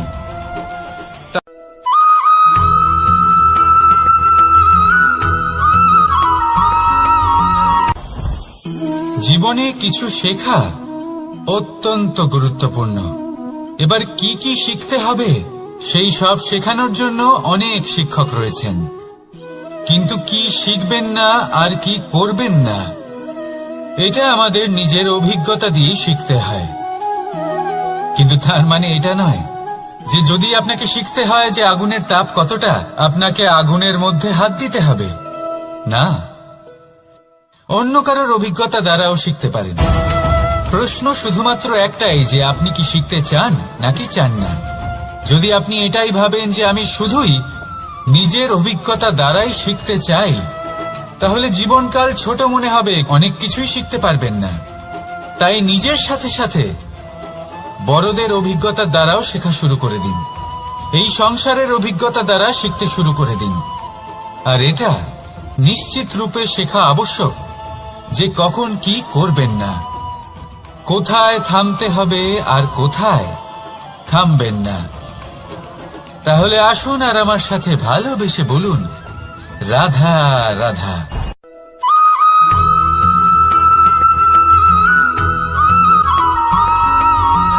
এই সংসারে সবথেকে বেশি কোমল বস্তু হলো রেশম।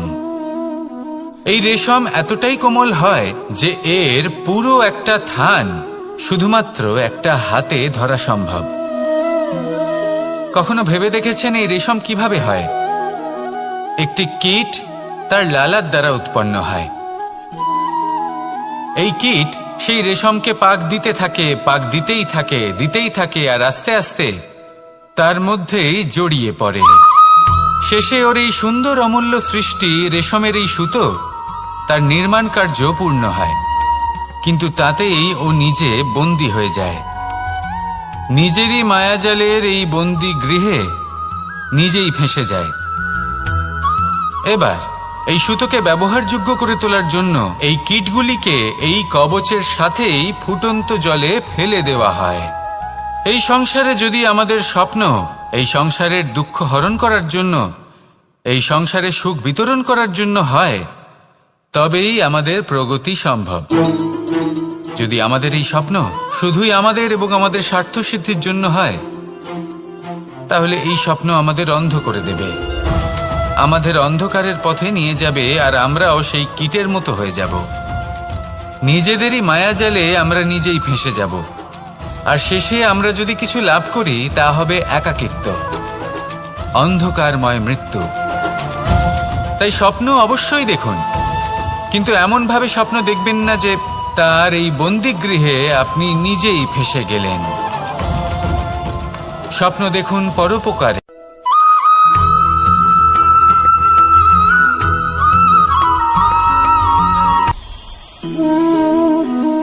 শক্তি এক অত্যন্ত বিচিত্র বস্তু, বা বলতে পারেন অনুভূতি।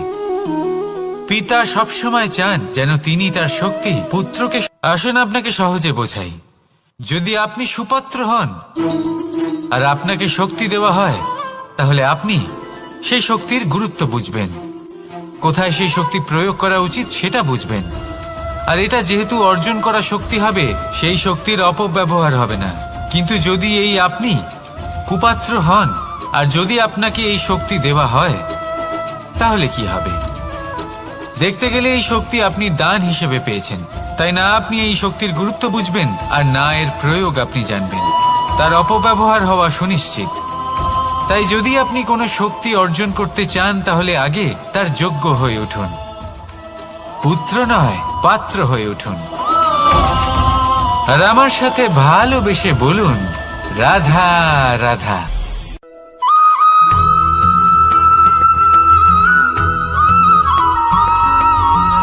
এই সংসারে প্রত্যেক মানুষ এটাই চান যে তিনি যেন ধনবান হন, আর্থিক অবস্থা তার ভালো থাকে, ওনার বাড়িতে লক্ষ্মীর আগমন হয়। কিন্তু সেটা হবে কি করে, সেটাই হলো প্রশ্ন। কেউ বলেন যে যদি পরিশ্রম করো তাহলে ধন অর্জন সম্ভব, কেউ বলেন যে যদি বিদ্যা লাভ হয় তবেই ধন অর্জন সম্ভব, কেউ বলেন যে যদি বলশালী হও তবেই সম্পন্ন থাকবে। ভালো কথা, যদি তাই হয়ে থাকে, তবে দিনমজুর সারা দিন পরিশ্রম করেন, তিনি কেন ধনী হন না? অনেকজন বিদ্বান মানুষ আছেন এই সংসারে, তারা কেন ধনবান হন না? অনেক সংখ্যক বলশালী ব্যক্তি আছেন, তাদের কাছে ধন নেই কেন? তাদের কেন ধনের অভাব হয়? আবার এমনও কিছু মানুষ আছেন যারা পরিশ্রম করেন, তারা দিনমজুর, কিন্তু তারা ধন অর্জন করতে পারেন। কিছু বিদ্বান ব্যক্তি আছেন যাদের কাছে অধিক মাত্রায় ধন রয়েছে, কয়েকজন বলশালী ব্যক্তি রয়েছেন যাদের কাছে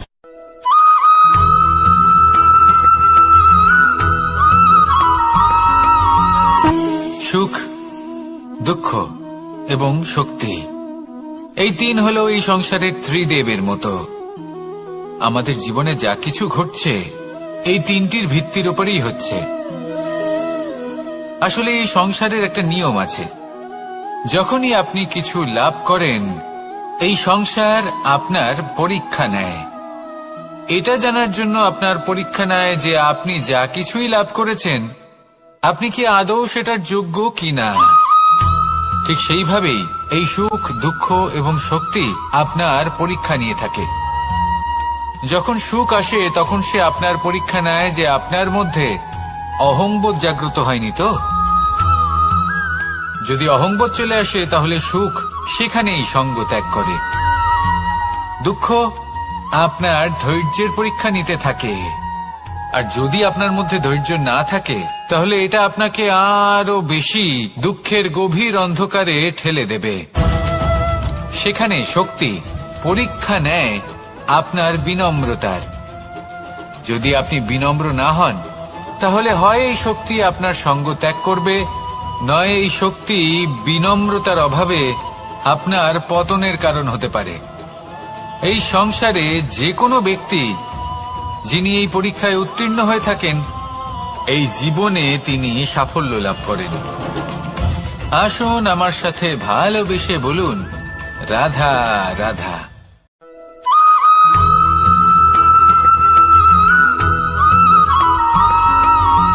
পঞ্চতত্ত্বের মধ্যে দ্বিতীয় তত্ত্ব হল ধরণী, ভূমি, যাকে আমরা ধরণী মাতা বলি। এই ধরণী ধৈর্য ধারণ করে, আর এর ওপরেই আমাদের সমগ্র সংসার নির্ভরশীল। কারণ এই ভূমি সহ্য ক্ষমতা রাখে, এর সহ্য ক্ষমতা হলো অপরিসীম। সন্তান যতই আঘাত প্রদান করুক না কেন, প্রেম পূর্বক সহ্য করে, আর তার বদলে অমূল্য রত্ন প্রদান করে। সন্তান যদি হাল চালায়, তাহলে তার বদলে তাকে অন্ন প্রদান করে। এটাই হলো ধরণী। এবার এর থেকে আমরা কি শিক্ষা পেতে পারি? এটাই যে কারোর জন্য কিছু করা বা কাউকে কিছু দেওয়া মনে কোনো কামনা ছাড়াই। আর এই কথাটা বুঝে যান, যদি কারোর জন্য কামনা না রেখে বা কোনো পাওয়ার আশা না রেখে কারোর জন্য কিছু করেন বা কারোকে কিছু দেন, যদি এটা আপনি শিখতে পারেন, তবে আপনি ভালোবাসতে শিখে গেছেন। আর সেই জন্যই এই ধরিত্রীকে মাতা বলা হয়। কারণ মাতা শুধু উনি নন যিনি গর্ভে সন্তানকে ধারণ করেন, মাতা তো উনিও যিনি জীবন বাঁচতে শেখান, যিনি জীবন বাঁচার উদাহরণ প্রদান করেন।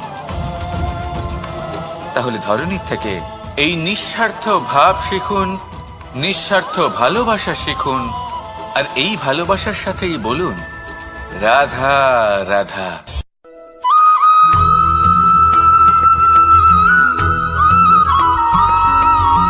মানুষ জন্মগ্রহণ করে, তার সাথে ভয়েরও জন্ম হয়। ছোটবেলা থেকেই আমাদের মনে কোনো না কোনো প্রকারের ভয় থেকেই যায়। কেউ এই বিষয়ে ভয় পায় যে তার কোনো বস্তু তার থেকে দূরে চলে যাবে, কেউ এই বিষয়ে ভয় পায় যে আমি নিজেকে হারিয়ে ফেলব, কেউ এই ভেবে ভয় পায় যে আমার প্রিয়জনেরা তারা যেন আমার থেকে দূরে না চলে যায়, কেউ এই ভেবে ভয় পায় যে আমরা যেন পথ না হারিয়ে ফেলি, আদি ইত্যাদি। কিন্তু সত্যি কথা বলতে, ভেবে দেখুন এই ভয় বাস্তবে কি? শুধুই একটা মনস্থিতি, আর কিছুই নয়। যা কিছু আপনি জীবনে পেয়েছেন তা একদিন আপনাকে হারাতে হবে। এই জীবন হলো আপনারই, কিন্তু তাও একদিন সমাপ্ত হবে। তাই ভয় পেয়ে কি লাভ? এই ভয় শুধু আপনাকে জীবন যাপন করা থেকে বাধা দিচ্ছে, আর কিচ্ছু নয়। পথ হারিয়ে ফেললেই বুঝতে পারবেন যে নতুন পথ কিভাবে বানাতে হয়। কিছু মানুষকে জীবন থেকে হারালে তবেই আপনি বুঝবেন যে আপনার আপনজনকে। এই ভয়ের কারণে ভীত হয়ে থাকবেন না। এই তারা নক্ষত্র অন্ধকারের অভাবে গুরুত্ব হারায়। শিবকেও মহাদেব হওয়ার জন্য বিষপান করতে হয়েছিল। প্রত্যেক পরিস্থিতি, প্রত্যেক সাফল্য আপনার পরীক্ষা নেবে, তাতে উত্তীর্ণ হওয়া হলো আপনার কর্ম। যখনই আপনি ভয় পাবেন বা সংকটের সম্মুখীন হবেন, তখন সাহসের সাথে তার সম্মুখীন হন। মনে রাখবেন, যে সম্মুখীন হতে জানে, সাফল্য তার সাথে সবসময় থাকে। আসুন আর আমার সাথে ভালোবেসে বলুন রাধা রাধা।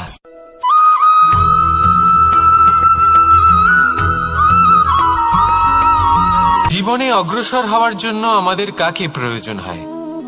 মাতা পিতা, বন্ধু, প্রেম, সাহায্য, অর্থ, পরিশ্রম, আশা। ভিন্ন ভিন্ন মানুষ ভিন্ন ভিন্ন বিকল্প চয়ন করে। যদি আমি আপনাকে বলি,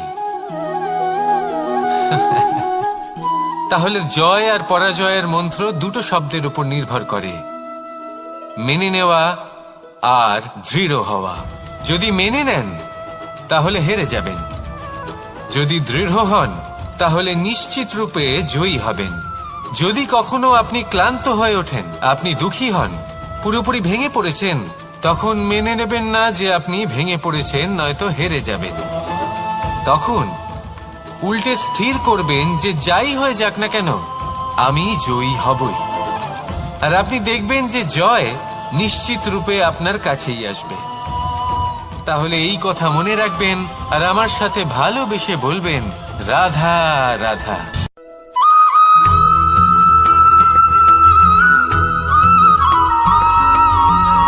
এই সংসারে কোনো বস্তু হোক বা ব্যক্তি হোক, তার একার গুরুত্ব কিন্তু খুব বেশি নয়। একটা উদাহরণ হিসেবে বৃষ্টির ফোঁটাকে ভেবে দেখুন। যদি একটি বৃষ্টির ফোঁটা হয় তাহলে তার খুব বেশি গুরুত্ব থাকে না, কিন্তু যখন সহস্র বৃষ্টির ফোঁটা মেঘের মধ্যে দিয়ে ঝরে পড়ে তখন সেটা বর্ষার রূপ ধারণ করে। সেই বর্ষা যা এই প্রকৃতিকে শান্ত করে।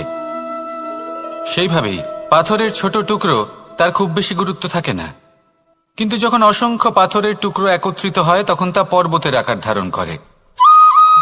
সেইভাবেই কিছু মানুষ যখন একত্রিত হন তখন তৈরি হয় পরিবার, কিছু পরিবার যখন একত্রিত হয় তখন তৈরি হয় সমাজ, যখন অনেক সংখ্যক সমাজ একত্রিত হয় তখন তৈরি হয় রাজ্য। এবার এই রাজ্যের সবথেকে গুরুত্বপূর্ণ ব্যক্তি হতে পারেন রাজা, কিন্তু তাও সেই রাজা একা কিছু করতে পারেন না। যুদ্ধ লড়ার সময় তারও নিজের সৈন্যদলকে প্রয়োজন পড়ে। কিন্তু এই সংসারে এমন একজন ব্যক্তি আছেন যিনি একাই সব কাজ করতে থাকেন, এবং সেই ব্যক্তি হলেন মা। আমাদের জীবনে একজন পিতার ভূমিকা কিন্তু নিঃসন্দেহে অমূল্য, কিন্তু আমাদের সকলের জীবনে যে ভূমিকা একজন মায়ের তা অন্য কারোর থাকে না। একজন মা একাই সন্তানকে বড় করতে পারেন, সংস্কারী করে তুলতে পারেন, তার জন্য পরিশ্রম করেন। আর এত কিছু কাজ করার পরেও তার কাজের জন্য তিনি প্রশংসা অবশ্য পান না। উল্টে যদি সেই সন্তান অনুচিত পথে চালিত হয়, অনুচিত কর্ম করে, তখন সেই মাকেই অপবাদের পাত্র হয়ে উঠতে হয়। আমাদের জীবনে মায়ের যোগদান কতটা সেটা বুঝুন। আপনাকে বড় করে তোলার জন্য উনি কতটা পরিশ্রম করেছেন সেটা বুঝুন। আজ থেকে, এখন থেকে, এই মুহূর্ত থেকে মাকে সম্মান করতে শিখুন। যখন সময় পাবেন, যখন সুযোগ হবে, তখন তার প্রশংসা করুন, ওনারও ভালো লাগবে। আর মায়ের এই মমতার জন্য, তার এই ভূমিকার জন্য আসুন সবাই মিলে আমরা তাকে প্রণাম করি, আর সকলে মিলে ভালোবেসে বলি, রাধা রাধা।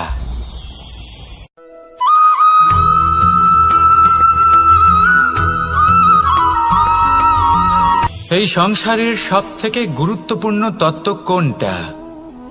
প্রথম হলো সময়।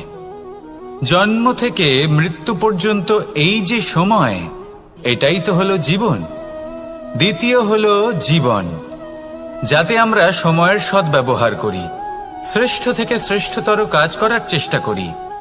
বহু বছরের এই পরম্পরা, এই সংস্কৃতিকে এগিয়ে নিয়ে যাওয়ার চেষ্টা করি।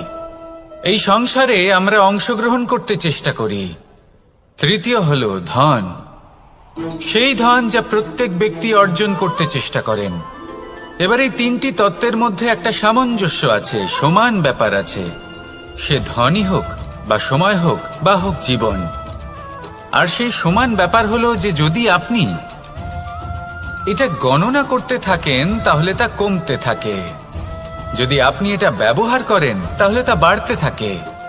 একে সংগঠিত করে রাখতে চেষ্টা করলে এ হাত থেকে ফসকে যায়, কিন্তু যদি আপনি একে সামলে রাখতে শিখে যান তাহলে এমন কাজ করবেন যাতে সংসারের সাথে সাথে পরবর্তী প্রজন্ম লাভবান হবে।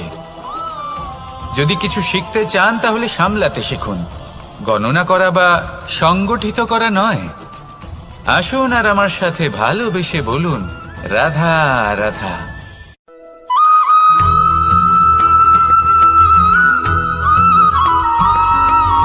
কথায় আছে, প্রত্যেক পুত্র তার পিতার প্রতিচ্ছবি হয়, আর সমস্ত প্রতিচ্ছবি চায় যেন সে তার অস্তিত্ব প্রাপ্ত করতে পারে। পুত্র চায় সে যেন তার পিতার মতো হয়, বা কখনো কখনো তার থেকেও শ্রেষ্ঠ হয়। সেটা কোনো অনুচিত ব্যাপার নয়। অনুচিত তখন হয় যখন পুত্র নিজের পিতার মতো হবার স্বপ্ন পূরণ করতে গিয়ে বা তার থেকেও শ্রেষ্ঠ হওয়ার স্বপ্ন পূরণে অনুচিত পথের আশ্রয় নেয়। কারণ তারপরে সে তার পিতার গুণগুলি আত্মসাৎ করতে চায় না। সে শুধুই এটা চায় যে সংসারের চোখে যেন আমি শ্রেষ্ঠ প্রমাণিত হই। এটা অনুচিত। সংসারে এমন অনেক মানুষ আছেন যারা এই কারণে শ্রেষ্ঠ হবার চেষ্টা করেন যাতে তার পরিবারের, তার পিতার সম্মান বৃদ্ধি পায়। এমনও মানুষ থাকেন, আর এটাই হলো পার্থক্য উদ্দেশ্যের। মনে রাখবেন, যদি আপনার উদ্দেশ্য শুভ হয় তাহলে পথও শুভ হবে, যদি আপনার উদ্দেশ্য অশুভ হয় তাহলে পথও অশুভ হবে।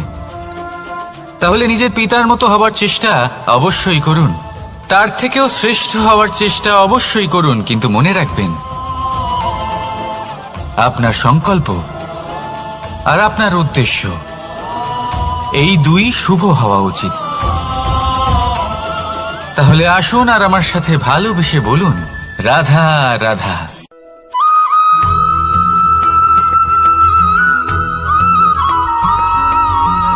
পিতা আর পুত্রের সম্পর্ক অত্যন্ত মধুর হয়ে থাকে। পিতা স্বপ্ন দেখেন, তাকে পূর্ণ করার সকল সম্ভাব্য চেষ্টা করেন, কিন্তু তাও অনেক সময় ওনার স্বপ্ন অপূর্ণ থেকে যায়। তখন পিতা ভাবেন যে স্বপ্ন উনি পূর্ণ করতে পারেননি, ওনার সন্তান তা অবশ্যই পূরণ করবে। যে স্থানে উনি কখনো পৌঁছতে পারেননি, সেই স্থানে ওনার পুত্র অবশ্যই পৌঁছবে। পিতা নিজের সন্তানের ভবিষ্যৎ নিয়ে সেই স্বপ্ন দেখেন, আর যখন সেই সন্তান সামনে এগোতে থাকে তখন তার দুঃখ হয় না, বরং গর্ব হয়। ওনার ভালো লাগে এটা দেখে যে ওনার সন্তান অনেক উন্নতি করছে। কিন্তু যখন সন্তান নিজের অভিভাবকের শক্তি দেখে, তার যশ দেখে হিংসা করতে থাকে, সমস্যা সেইখানেই শুরু হয়। সেই জন্য সকল সন্তানকে এটা মনে রাখতে হবে, দেখুন, পুত্র হবার সুবাদে, এক সন্তান হবার সুবাদে এটা হলো আপনার অধিকার যে আপনি আপনার পিতার থেকে বেশি উন্নতি করবেন। আপনার পিতাও এটাই চান, কিন্তু সুস্থভাবে এটা করুন। একটা রেখা টেনে নিন যাতে আপনি তাতে এগোতে পারেন আর আপনার পিতার তাতে গর্ববোধ হয়, আর সেই বিষয়ে দুঃখ না হয় যে আমার সন্তান আমাকেই ছোট করার চেষ্টা করছে। ইতিহাস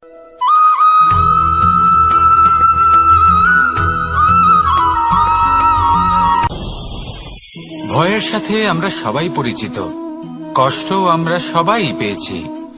কখনো কখনো আমরা অসুস্থ হয়ে পড়ি, আর এমন সময় হলে মাতার মমতা, কখনো বাবার স্নেহ, কখনো বন্ধুদের পাশে থাকার অনুভূতি আমাদের রোগ নিরাময়ে সাহায্য করে।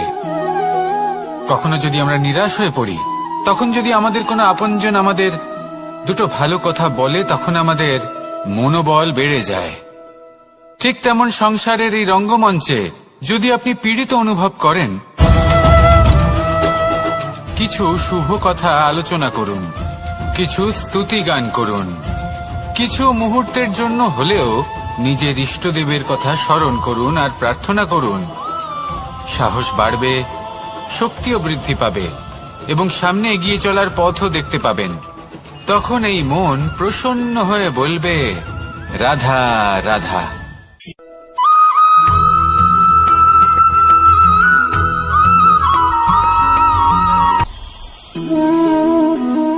শক্তি এক অত্যন্ত বিচিত্র বস্তু, বা বলতে পারেন অনুভূতি। পিতা সবসময় চান যেন তিনি তার শক্তি পুত্রকে।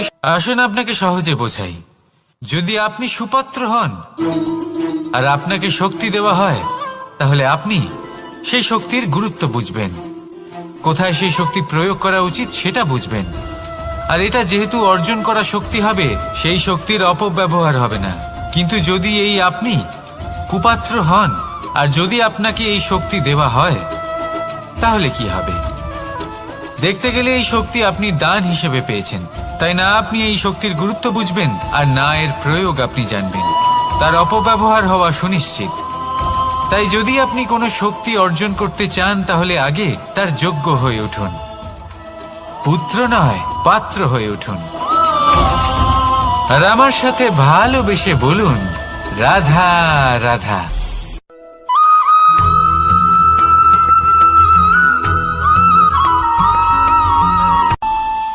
আমাদের মনে যখন কোনো প্রশ্ন ওঠে, কোনো দ্বন্দ্ব জাগে, তখন আমরা যাই আমাদের গুরুর কাছে, আমাদের আরাধ্যের কাছে গিয়ে জিজ্ঞেস করি।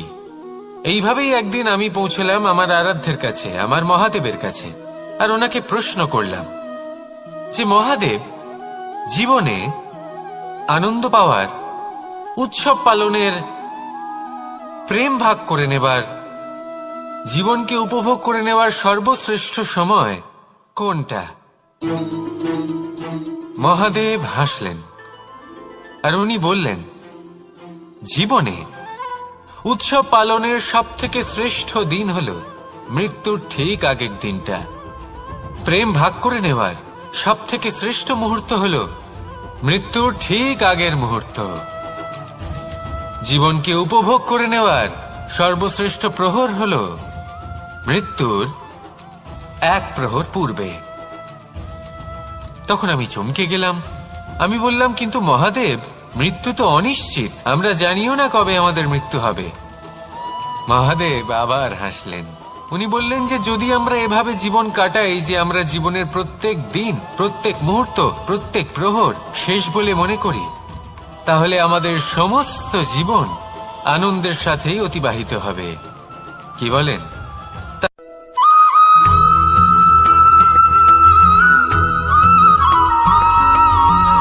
এই সংসারের সব থেকে গুরুত্বপূর্ণ তত্ত্ব কোনটা? প্রথম হলো সময়।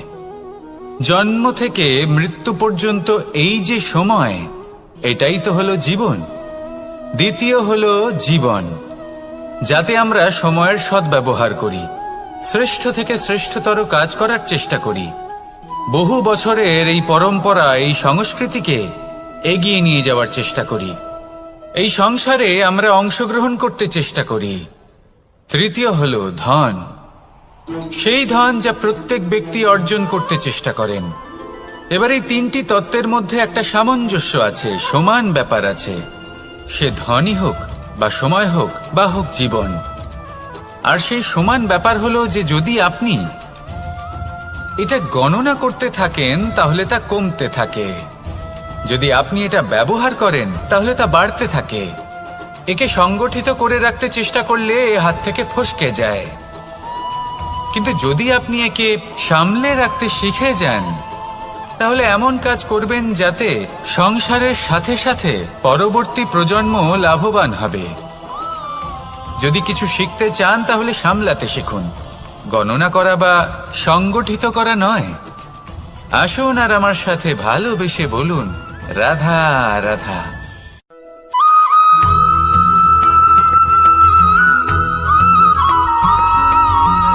যখন আমরা কোনো বনে প্রবেশ করি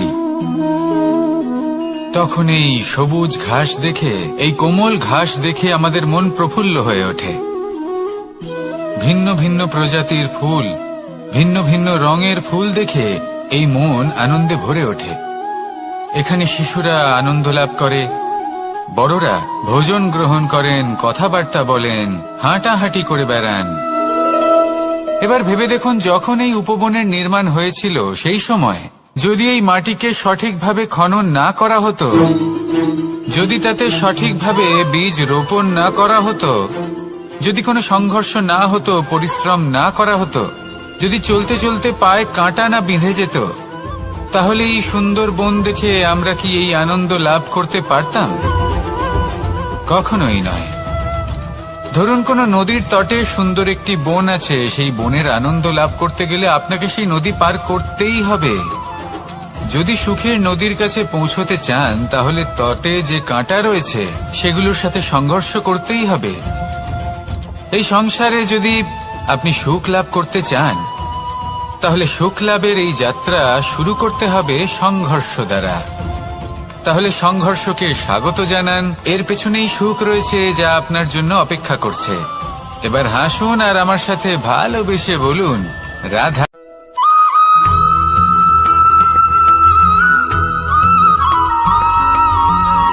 পুরুষার্থ।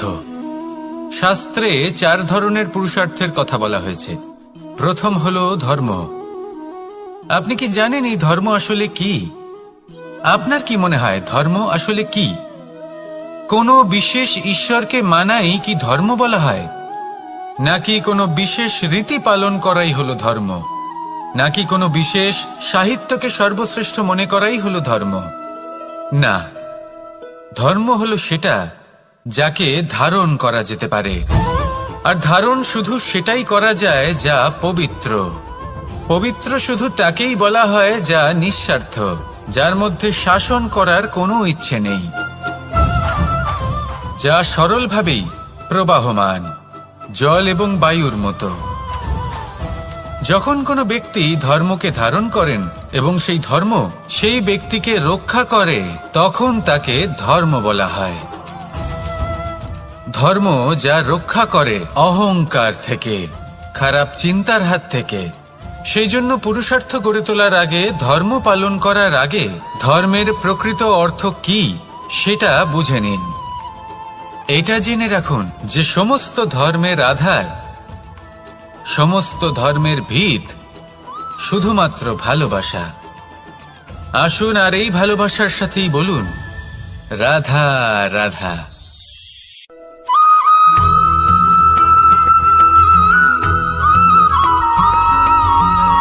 মানুষের মানসিকতা এমন হয় যে সে যতটা করে আশা করে যে তার থেকে অনেক বেশি তার বদলে সে পাবে। দেখুন, সবকিছুই আপনার ভাবনা চিন্তার উপর নির্ভর করছে। আপনি যদি ফলের বিষয়ে ভেবে কর্ম করতে থাকেন তাহলে সেটা অনুচিত। জীবনের আসল আনন্দ হলো নিজের কর্ম করতে থাকা, ফলের চিন্তা করা উচিত নয়। যদি আপনি এরকম ভাবেন যে আমি এতটা করছি, আমার এতটা পাওয়া উচিত, সেই ভাবনা অনুচিত। যদি আপনি সেবার মানসিকতা নিয়ে কর্ম করতে থাকেন, কর্মচক্রে প্রবাহিত হন, যদি আপনি এমন ভাবনা রাখেন যে আমি এতটা পাচ্ছি তাই এর থেকে অনেক বেশি আমি কর্ম করব, তাহলে নিশ্চিত রূপে আপনি যতটা করছেন তার থেকে অনেক বেশি আপনি পাবেন। আপনার আশার থেকে অনেক বেশি আপনি পাবেন। শুধু জীবনে অনেক বেশি কাজ করতে থাকুন, ফলের চিন্তা করবেন না। আর মনে রাখবেন, এই ভাবনাই সব থেকে বড় বীজ। কর্মের উপর বিশ্বাস রাখুন। জীবনে যা যা আপনি চান সবই সুখময় হবে। আসুন আর আমার সাথে ভালোবেসে বলুন রাধা রাধা।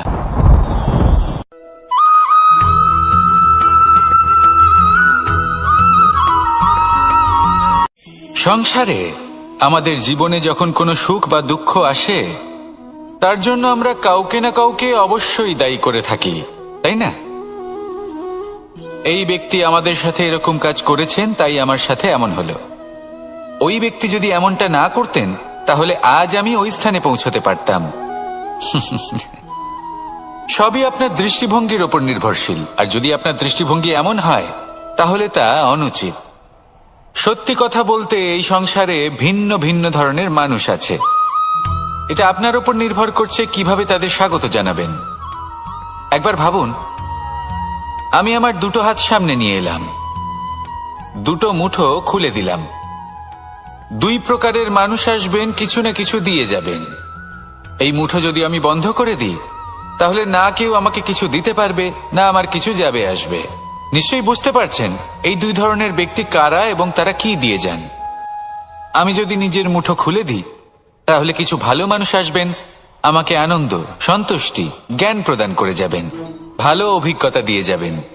কোনো খারাপ ব্যক্তি যদি আসেন তাহলে তিনিও খারাপ অভিজ্ঞতা দেবেন, যার থেকে আমি শিক্ষা লাভ করব।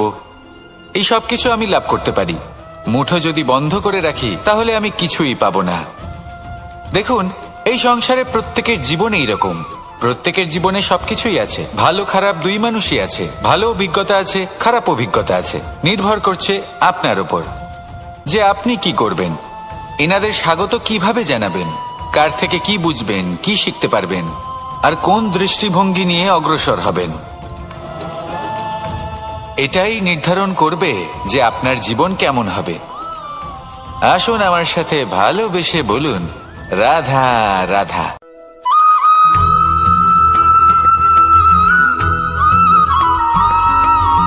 ফিরে আসছিলেন এবং তাদের ফেরার পথে হঠাৎ করে কোথাও থেকে একটি বাছুর চলে এলো।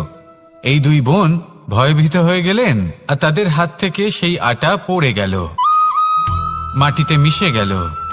এবার এই পুরো ঘটনাক্রমে যদি কারোর বিন্দুমাত্র লাভ হয়ে থাকে, বিন্দুমাত্র আনন্দ পেয়ে থাকে, তাহলে সে কে? সেই ছোট বোন, যিনি মাঝে মাঝেই গমের দানা তুলছিলেন এবং খাচ্ছিলেন। কিছুটা হলেও উনি আনন্দ লাভ করেছিলেন। এবার এরকমই হলো আমাদের জীবনে ভক্তি এবং ভালোবাসা সংক্রান্ত বিষয়। মানুষ নিজের জীবনের দৈনিক কাজে এতটাই ব্যস্ত হয়ে পড়েন, প্রত্যেকদিন শুধু কাজ কাজ কাজ কাজ করতে থাকেন, আর তাতে ভক্তি এবং ভালোবাসার জন্য সময় বার করতেই পারেন না। দেখুন, জীবনে ভক্তি আর প্রেমের এই যে ছোট ছোট মুহূর্ত আছে, এগুলো যদি আপনি যাপন করতে পারেন তাহলে তাতেই আপনি তৃপ্তি লাভ করবেন। বাকি সবই আপনার ব্যর্থ বলেই মনে হবে। জীবনে যখনই আপনি কোনো কাজ করবেন, ঈশ্বরের প্রতি সমর্পিত হয়ে সেই কাজ করুন। আর যখনই সময় পাবেন, তাহলে সেই সময় নিজের আপনজনদের দিন। যাদের আপনি ভালোবাসেন তাদের প্রতি যত্নবান হন, তাদের শুভাকাঙ্ক্ষী হন। এই প্রেম আর ভক্তির ছোট ছোট মুহূর্তগুলো আপনার জীবনকে চরিতার্থ করে তুলবে। আসুন আমার সাথে ভালোবেসে বলুন, রাধা রাধা।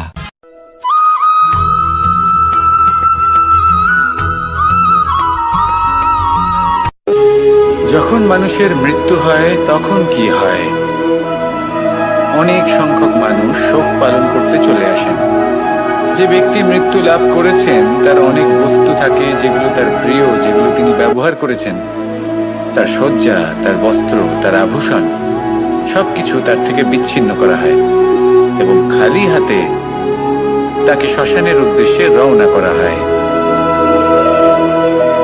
আমি আপনাকে এই প্রশ্ন করতে চাই, আপনি এই সংসারে কি অর্জন করেছেন?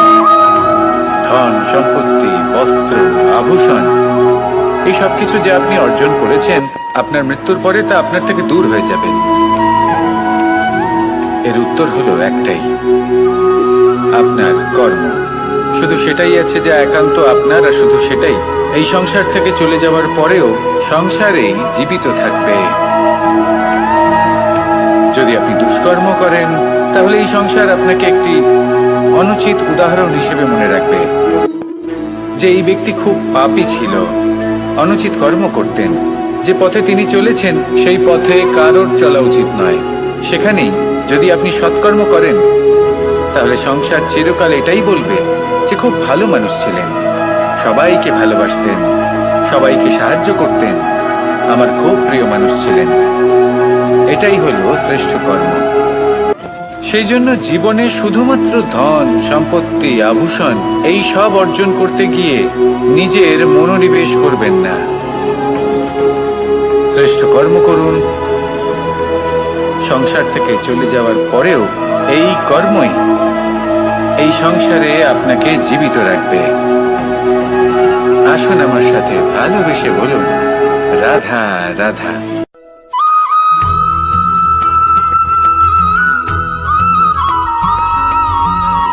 পুরুষার্থ। শাস্ত্রে 4 ধরনের পুরুষার্থের কথা বলা হয়েছে। প্রথম হলো ধর্ম। আপনি কি জানেন এই ধর্ম আসলে কি? আপনার কি মনে হয় ধর্ম আসলে কি? কোনো বিশেষ ঈশ্বরকে মানাই কি ধর্ম বলা হয়? নাকি কোনো বিশেষ রীতি পালন করাই হলো ধর্ম? নাকি কোনো বিশেষ সাহিত্যকে সর্বশ্রেষ্ঠ মনে করাই হলো ধর্ম? না, ধর্ম হলো সেটা যাকে ধারণ করা যেতে পারে। আর ধারণ শুধু সেটাই করা যায় যা পবিত্র। পবিত্র শুধু তাকেই বলা হয় যা নিঃস্বার্থ, যার মধ্যে শাসন করার কোনো ইচ্ছে নেই, যা সরলভাবেই প্রবাহমান, জল এবং বায়ুর মতো। যখন কোনো ব্যক্তি ধর্মকে ধারণ করেন এবং সেই ধর্ম সেই ব্যক্তিকে রক্ষা করে, তখন তাকে ধর্ম বলা হয়। ধর্ম যা রক্ষা করে অহংকার থেকে, খারাপ চিন্তার হাত থেকে। সেই জন্য পুরুষার্থ গড়ে তোলার আগে, ধর্ম পালন করার আগে ধর্মের প্রকৃত অর্থ কি সেটা বুঝে নিন। এটা জেনে রাখুন যে সমস্ত ধর্মের আধার, সমস্ত ধর্মের ভিত শুধুমাত্র ভালোবাসা। আসুন আর এই ভালোবাসার সাথেই বলুন, রাধা রাধা।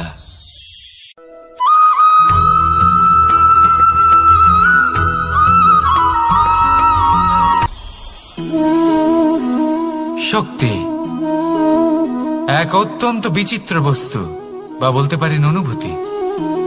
পিতা সবসময় চান যেন তিনি তার শক্তি পুত্রকে। আসুন আপনাকে সহজে বোঝাই। যদি আপনি সুপাত্র হন আর আপনাকে শক্তি দেওয়া হয়, তাহলে আপনি সেই শক্তির গুরুত্ব বুঝবেন, কোথায় সেই শক্তি প্রয়োগ করা উচিত সেটা বুঝবেন। আর এটা যেহেতু অর্জন করা শক্তি হবে, সেই শক্তির অপব্যবহার হবে না। কিন্তু যদি এই আপনি কুপাত্র হন আর যদি আপনাকে এই শক্তি দেওয়া হয়, তাহলে কি হবে? দেখতে গেলে এই শক্তি আপনি দান হিসেবে পেয়েছেন, তাই না আপনি এই শক্তির গুরুত্ব বুঝবেন আর না এর প্রয়োগ আপনি জানবেন। তার অপব্যবহার হওয়া সুনিশ্চিত। তাই যদি আপনি কোনো শক্তি অর্জন করতে চান, তাহলে আগে তার যোগ্য হয়ে উঠুন। পুত্র নয়, পাত্র হয়ে উঠুন।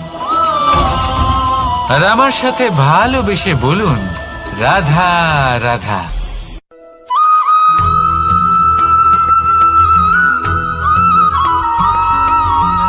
কথায় আছে যে এমন কোনো অক্ষর নেই যার দ্বারা কোনো মন্ত্র হয় না, এমন কোনো বনস্পতি নেই যা নিজেই একটা ঔষধি নয়, পৃথিবীর এমন কোনো ব্যক্তি নেই যার মধ্যে কোনো যোগ্যতা থাকে না। শুধু প্রয়োজন হলো যে ব্যক্তিকে আমরা খুঁজে চলেছি তাকে সঠিকভাবে চিনে নেওয়া। যদি তার যোগ্যতা, তার বিশেষত্ব আমরা বুঝতেই না পারি, তাহলে আর লাভ কি রইল? এই সংসারে এমন অনেক ব্যক্তি রয়েছেন যারা ছোট ছোট অসফলতার কারণে আপনাকে এটা বলে দেবে যে আপনি কোনো কাজের নন, আপনি হলেন মূর্খ, আপনি কিছুই করতে পারবেন না। এইসব কথায় কখনোই বিশ্বাস করবেন না, কারণ আপনি এবং প্রত্যেকটি জীব এই পরমাত্মা এবং এই প্রকৃতির সৃষ্টি, যা অত্যন্ত বিশেষ। যদি আপনাকে উদাহরণ দিই, তাহলে একদিকে আছে তরোয়াল, একটা বড় লম্বা তরোয়াল, যার দ্বারা যুদ্ধ করা যায়, জয়লাভ করা যায়। আর অন্যদিকে রয়েছে একটা ছোট্ট সূচ, কিন্তু যে কাজ একটা ছোট্ট সূচ করতে পারে তা একটা তরোয়াল দ্বারা সম্ভব নয়। এর অর্থ হলো এটাই যে প্রত্যেকটা রচনা অত্যন্ত অমূল্য এবং অত্যন্ত বিশেষ হয়। তাহলে বিশ্বাস রাখুন যে আপনি অত্যন্ত বিশেষ একজন, আর প্রেমের সাথে বলুন, রাধা রাধা।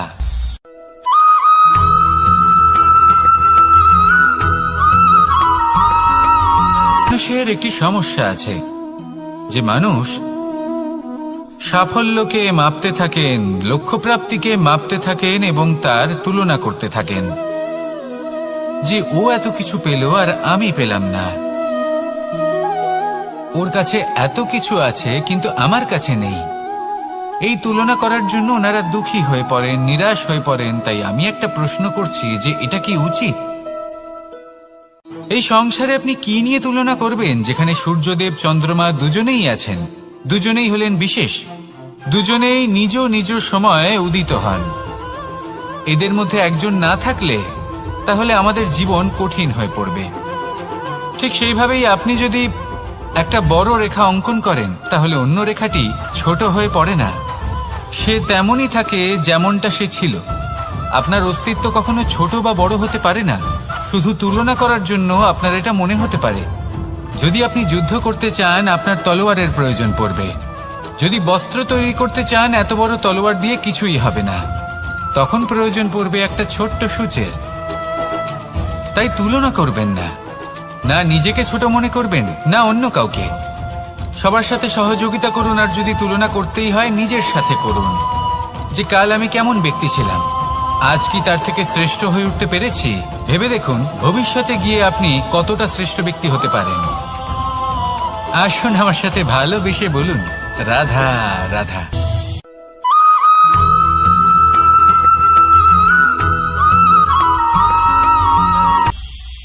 এটা হলো ধান গাছ।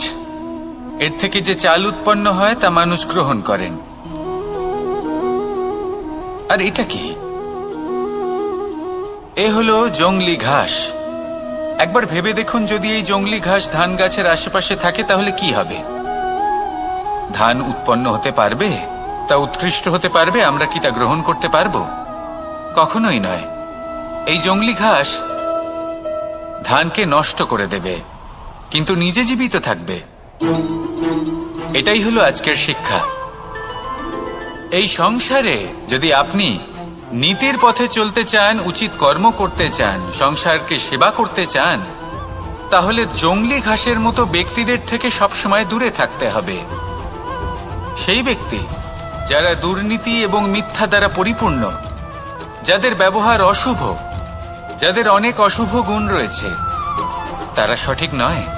সেই সকল ব্যক্তি যাদের চরিত্র অত্যন্ত দুষ্ট হয়,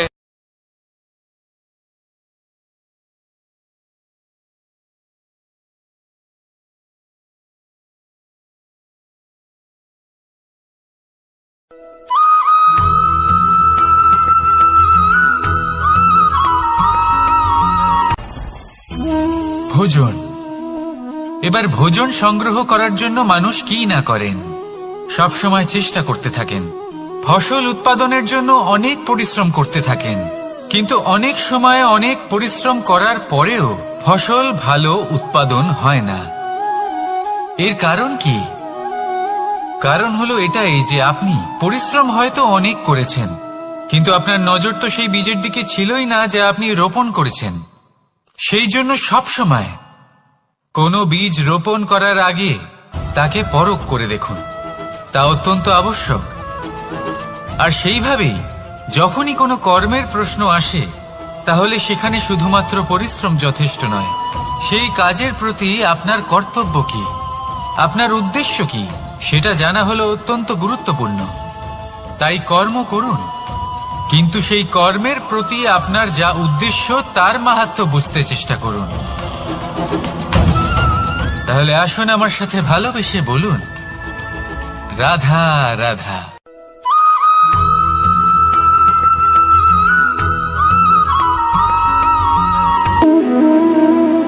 সম্পর্ক হলো আমাদের জীবনের একটি আধার।